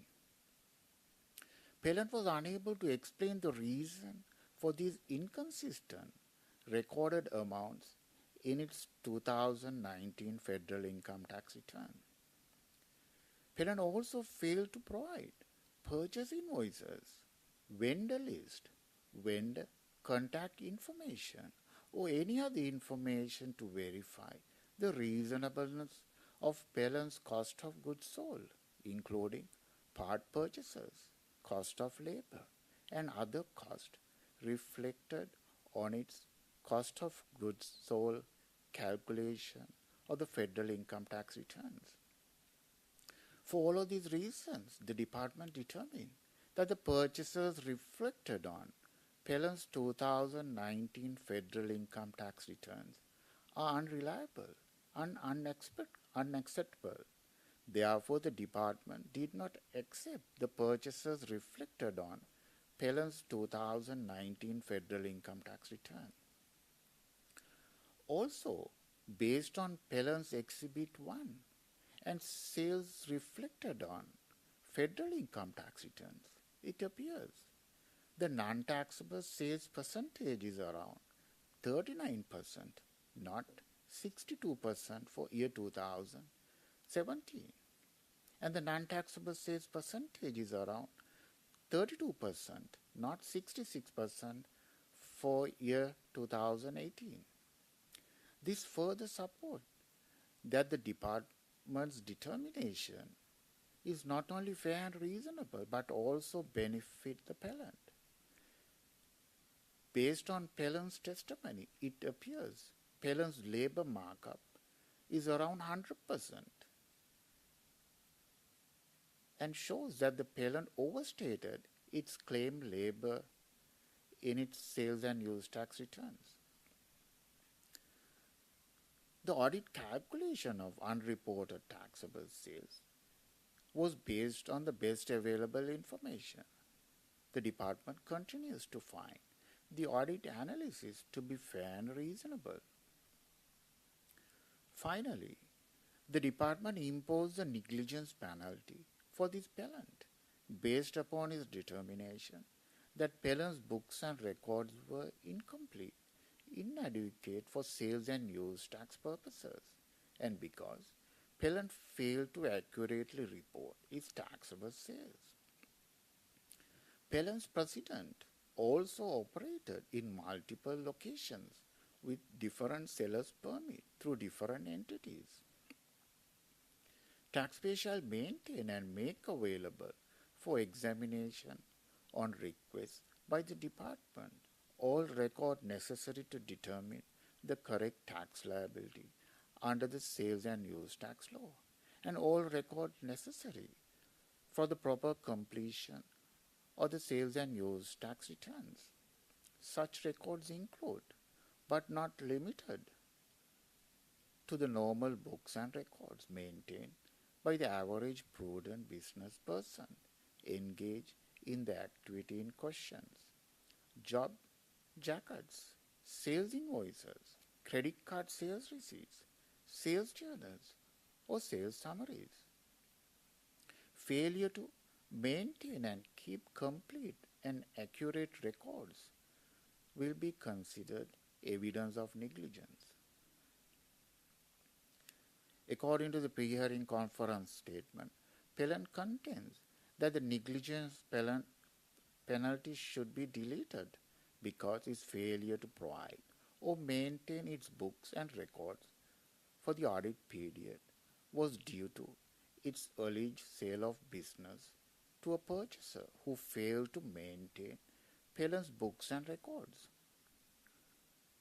However, Pellant has not provided any verifiable documentary evidence or other information which can be used to verify the extent and the nature of the missing information in this regard.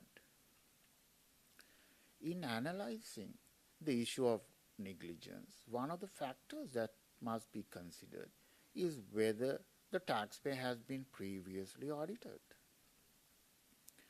Negligence penalty is not generally imposed when the taxpayer has not been previously audited.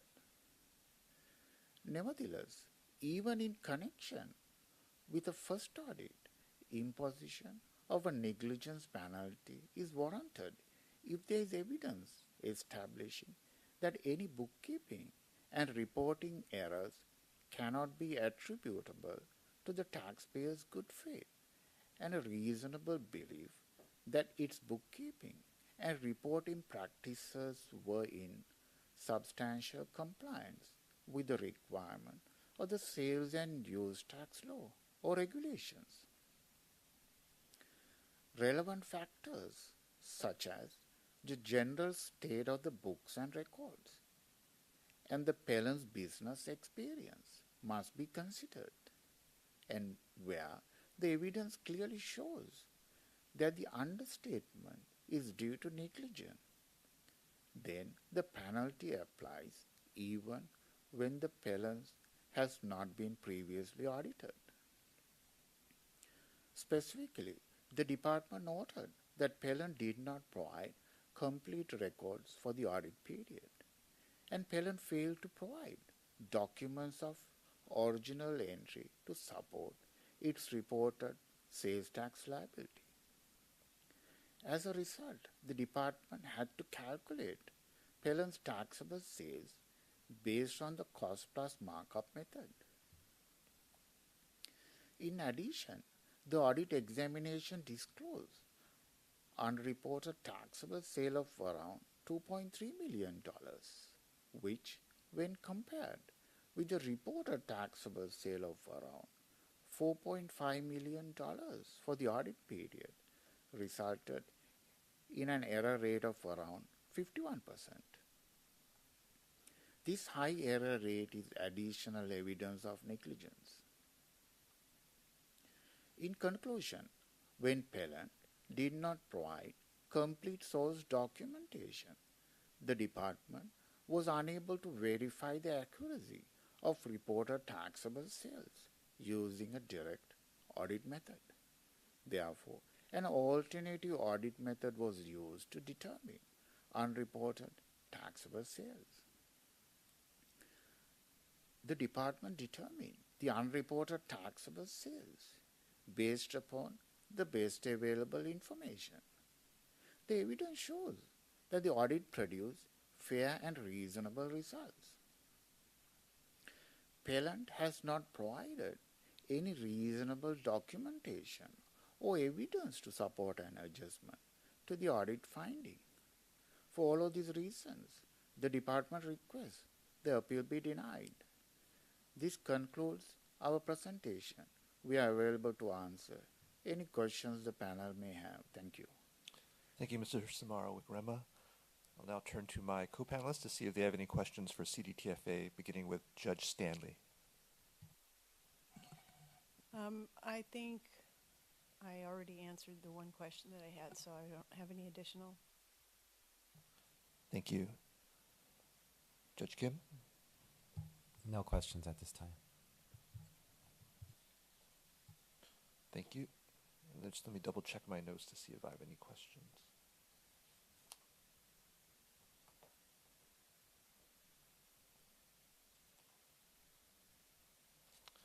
Okay, I also have no questions at this time. So I will now turn it back over to Mr. Mather for your rebuttal and closing. Please proceed. Thank you. Well, we just heard of how excessively reasonable the department was in this audit, but let's take a closer look at that. Was it so reasonable for the department to charge $1 million of taxable sales for 2020 when the business wasn't even in operation? That's part of that reasonable audit determination. So I think the reasonableness pretty much goes out the window when you look at that factor alone. Also, the justification for being reasonable in the audit seems to be that there was a 50%.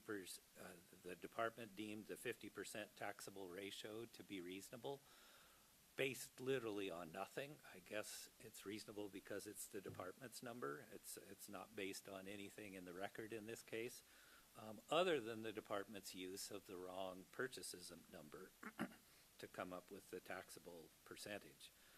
The department also makes a comment that there's a negative markup for 2019, and certainly there's some oddities in the federal income tax return for 2019, but there's not a negative markup. If you look at Exhibit K, page 473, there is, for some reason that we don't understand, 8.3 million of sales, and there's a positive markup, at least according to the federal income tax return, of 2.6 million. So that's not a negative markup in my book. I mean, if you know, the department can pick and choose numbers and come up with percentages and statistics that are nonsense, but if you're going to use the federal income tax return to claim that there's a negative markup, then you need to use the whole federal income tax return. The department also commented that the federal income tax return for 2019 disclosed other costs and didn't have anything on the salaries line. Well, it seems quite obvious. I don't know for a fact, but it seems quite obvious when we don't have other costs of that magnitude in 2017 and 2018, but we do have salaries. It looks like the salaries line got put on the other cost line for 2019. That's a rational explanation, but not the sinister explanation that the department would choose to use. And that also negates any question that there could be a negative markup based on the sales on the sales tax return, because if that other cost amount is in fact the administrative salaries, which makes sense. I mean, it doesn't make sense there's no administrative salaries in a year that the company was in business for at least 9 months. So then we're just looking at the purchases number and the labor number and compared to the sales on the sales tax return, and it's a healthy positive markup. So there's no negative markup in 2019 that gives the department license to apply its supposedly reasonable estimates. As long as we're comparing the federal income tax returns to the sales tax returns and looking at Exhibit K, page 473, you note there's almost no difference between the reported sales. So for 2017 and 2018, there's a wild difference for 2019, which is clearly an error of some sort, or an extraordinary item on the 2019 return for a business that's essentially only in business 9 or 10 months. Sales tax return number makes imminent sense when you look at the trend and look at the fact that it was only in business for part of the year in 2019. So the federal income tax return has an odd sales number, but the sales tax returns do not have an odd sales number. So all of the numbers on the sales tax returns make perfect sense, and as we described they're all the result of a process that starts with essentially source documents being input into the CCC1, the CCC1 system, which is then downloaded into the QuickBooks, which then goes onto the tax return, or goes to the accountant to put on the tax return. All of those records existed. If the audit had commenced when the business was still in business and Mr. Hojati was still in possession of the records, all of those records would have been produced and would have, I believe, would have fully supported the numbers on the sales tax returns. But instead, we get to the reasonable position of the department to increase sales by millions of dollars based on nothing and literally based on the misperception of an amount on the federal income tax return, and then a penalty because we don't have the records. So even though this taxpayer is in its first audit and it was clear that there was a process involved that was essentially entirely electronic that resulted in the tax reporting on the returns with no intervention on the part of the taxpayer, then we're looking at a negligence penalty on top of this audit, which in itself is entirely a penalty based on the quote-unquote reasonable conclusions of the department. Also, a suggestion of cash purchases. I don't even know where that comes from. That somehow the purchases excluded the cash purchases. There's no evidence of a single cash purchase, nor would there be in a business like this. There's no cash purchases. There's almost no credit card sales. Those are not relevant points that make the department's position look reasonable. So really, what this all comes down to is what I indicated in my opening statement is the department made a reasonable markup on parts and then then based it on a number that's not parts, and that's why we have this markup. You can look at the ratios in any number of ways, but it all comes back to basing their initial determination on the wrong number, and that concludes our remarks. Thank you, Mr. Mather. For the final time, I will now turn to my co-panelists to see if they have any questions for either party, beginning with Judge Stanley. I just have one clarification question for CDTFA. I think Mr. Samara Wikrema, I think that you said that you calculated as a verification method to judge your results by. You calculated a taxable sales ratio for labor to parts.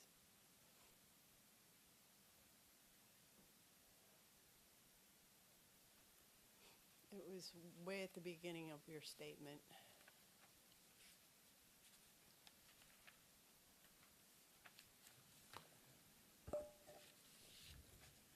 That is Exhibit K, page 468.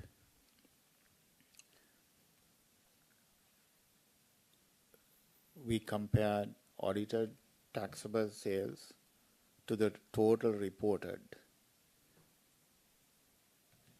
Sorry. Okay, hold on. So, I'm sorry, the wrong page.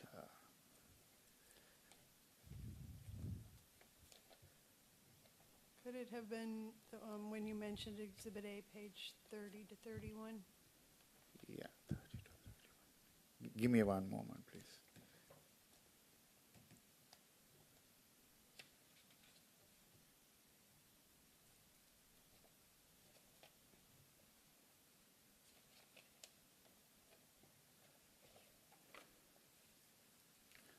That is the exhibit K, page 471.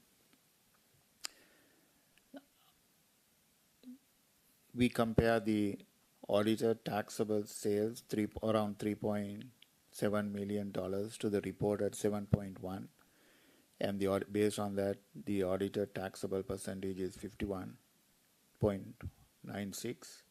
We did the same calculation for 2018, came up to 47.4%.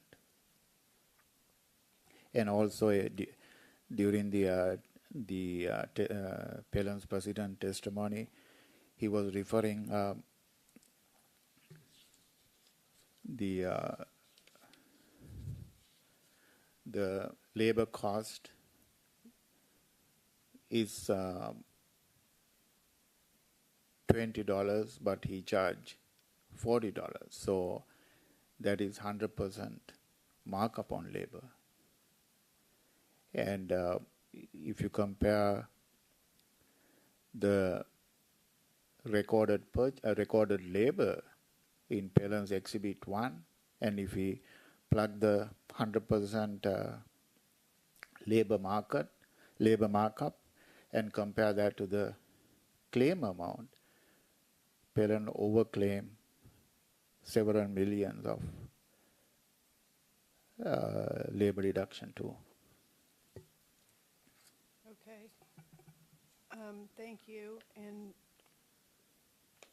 when the average of these comes out to 49.62, and I think you did say that is in line with what the department would have expected for this kind of business.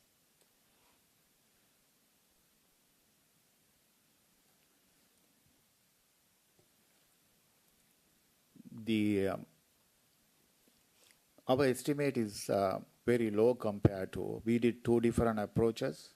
We use a taxable sales ratio method and also the markup method. And if you check the page, if you may check the page, same exhibit K, page 470.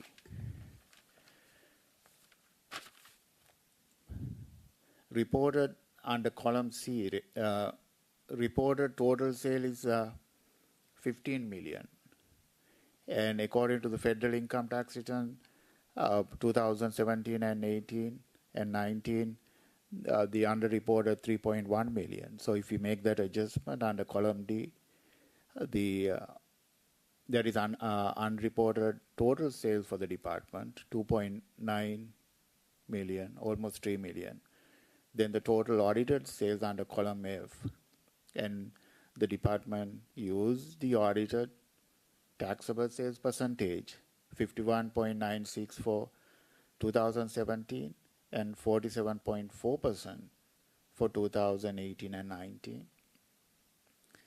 Based on that approach, understatement was 4.2 million under column J, but in this audit, we only determine 2.2 million. There is a benefit of almost $2 million for the taxpayer. Okay, so the point that I had ultimately been getting to was where and how the department would have confirmed that was a normal sales ratio, but since you've done all the calculations that you've pointed to, I'm not sure it matters because it wouldn't end up in appellant's favor to make any adjustments to that, right? No, Judge. The taxpayer did not provide any information. According to the testimony, taxpayer sold the business in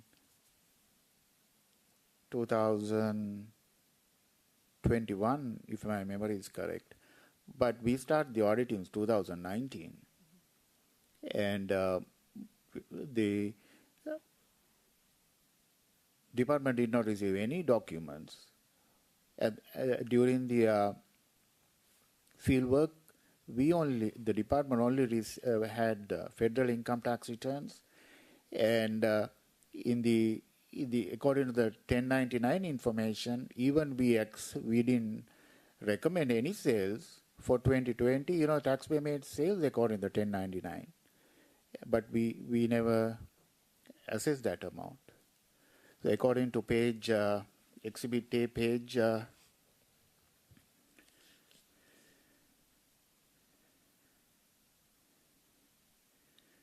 page 24 listed the credit card sales for 2020. Okay, thank you.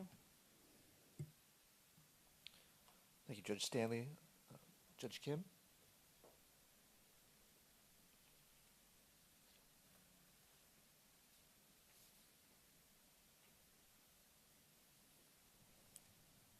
So I guess my question is for appellant.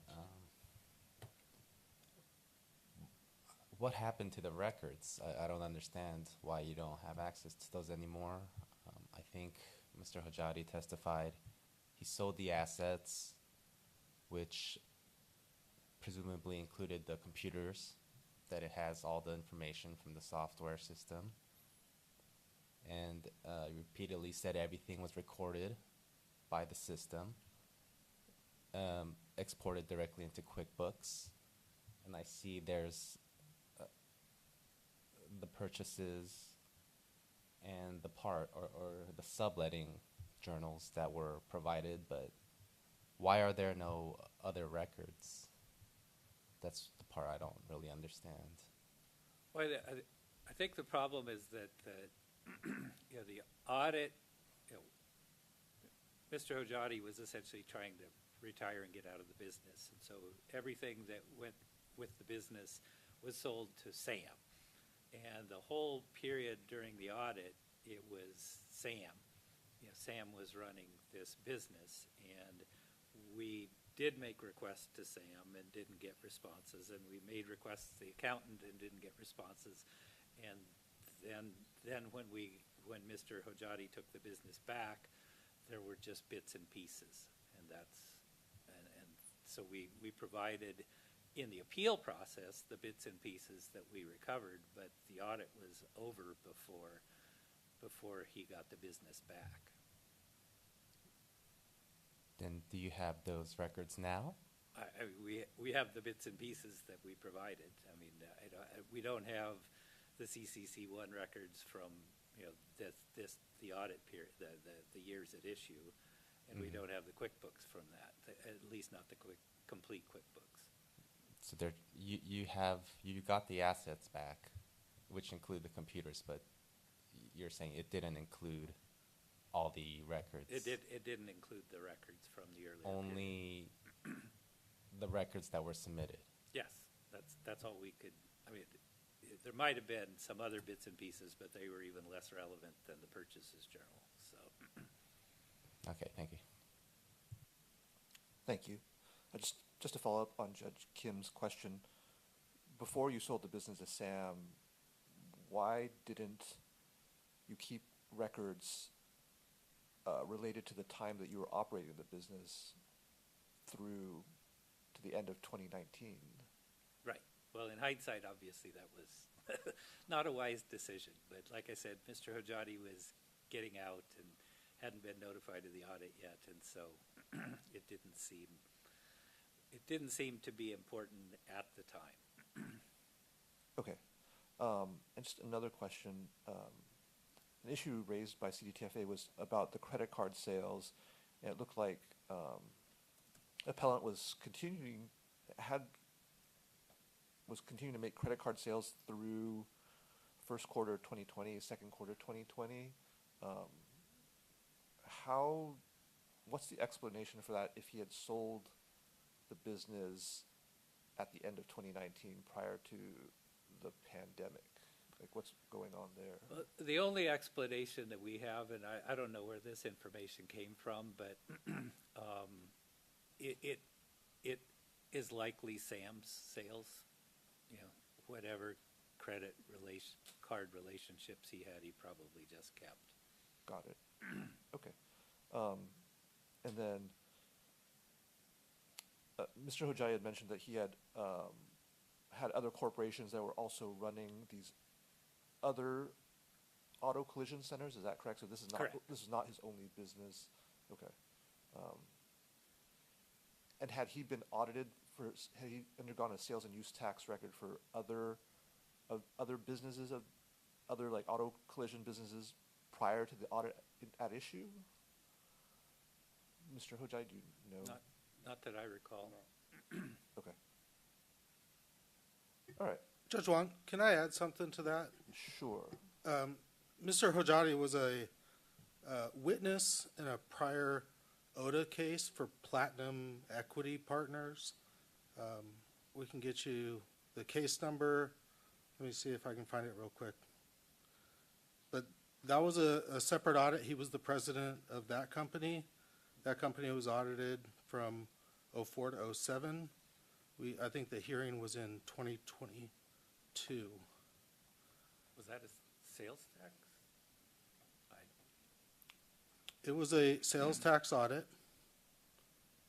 The case number is OTA case 18124089. Mr. Hojati was here as a witness with Mr. Mather representing the appellant. Okay. And I'll double check our records. Was the opinion issued? Is that case final? I guess. That case is final. Okay. I believe it went final in 2022 or 2023. Okay, so the opinion should be public and published, and we can Correct. look on that. Okay. I downloaded the transcript from the OTA website, Okay. so it is on the public Okay, so sphere. okay. I know we were here for a FTB case. I guess, mean, the record's the record. Also, Judge, there are total 5 audits prior to this under different permits. Okay. I can give you the seller's permit if you want. Okay. Yeah, I think that's not necessary. Yeah, I was just wanted to get a general background of Mr. Hojati with regards to sales and use tax audits and whatnot. Just one second. Yeah. Yeah, I do believe that both Mr. Mather and Mr. Hojati did seem familiar, so I believe we have had a hearing regarding in the past. So anyway. Like I say, I know we had an FTB hearing, but I don't recall the OTA, but I Okay. could be mistaken. Okay, in any case, this other case, Platinum Equity Partners, if it's final, if the opinion has been published, it's on our OTA's website, and the transcript is out there. We'll take a look and see if it's relevant at all. But in any case, so I had no other questions, and so I think we are going to conclude the hearing. So the record is closed. Case is submitted today. Well, Oh, sorry. Could I just address a couple of Sure. points that came up in the questioning? Sure. Go ahead. In the questioning to the department, there was, the department referred to exhibit, pardon me, K, page 471 for, I think it was the taxable sales percentage. But again, that's all based on, that whole schedule is based on the purchases from the federal income tax return, which we contend is the wrong number. So it's not an independent verification. It's just another formula applied to the wrong number. The department made an extraneous comment about the labor markup on the sales tax return labor factor, but the sales tax return, we called it the labor factor. It's obviously the non-taxable factor, which includes more than just labor, so you can't make that direct comparison. The department also referred to Exhibit K, page 473, as a basis for claiming that the discrepancy between the federal income tax return and the sales tax returns was material.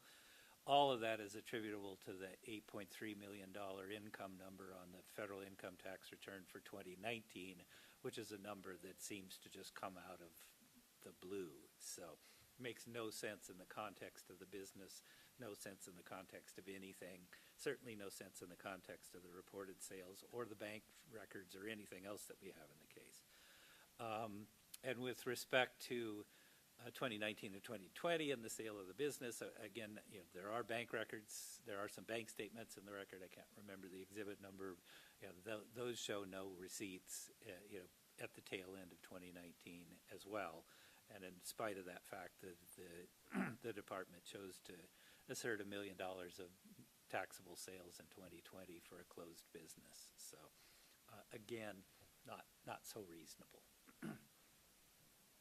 Thank you, Mr. Mather. All right, then now we will conclude the hearing. Now we will close the record. Cases submitted today. The panel will meet and decide the case based on the exhibits presented and admitted as evidence, as well as Mr. Hojadi's testimony. And we will send both parties our written decision no later than 100 days from today. The oral hearing in this case is now adjourned, and oral hearings will recommence tomorrow at 9:30 a.m. Thank you to both parties and the witness for your presentation and time today. Thank you. And we're off the record, please. Thank you.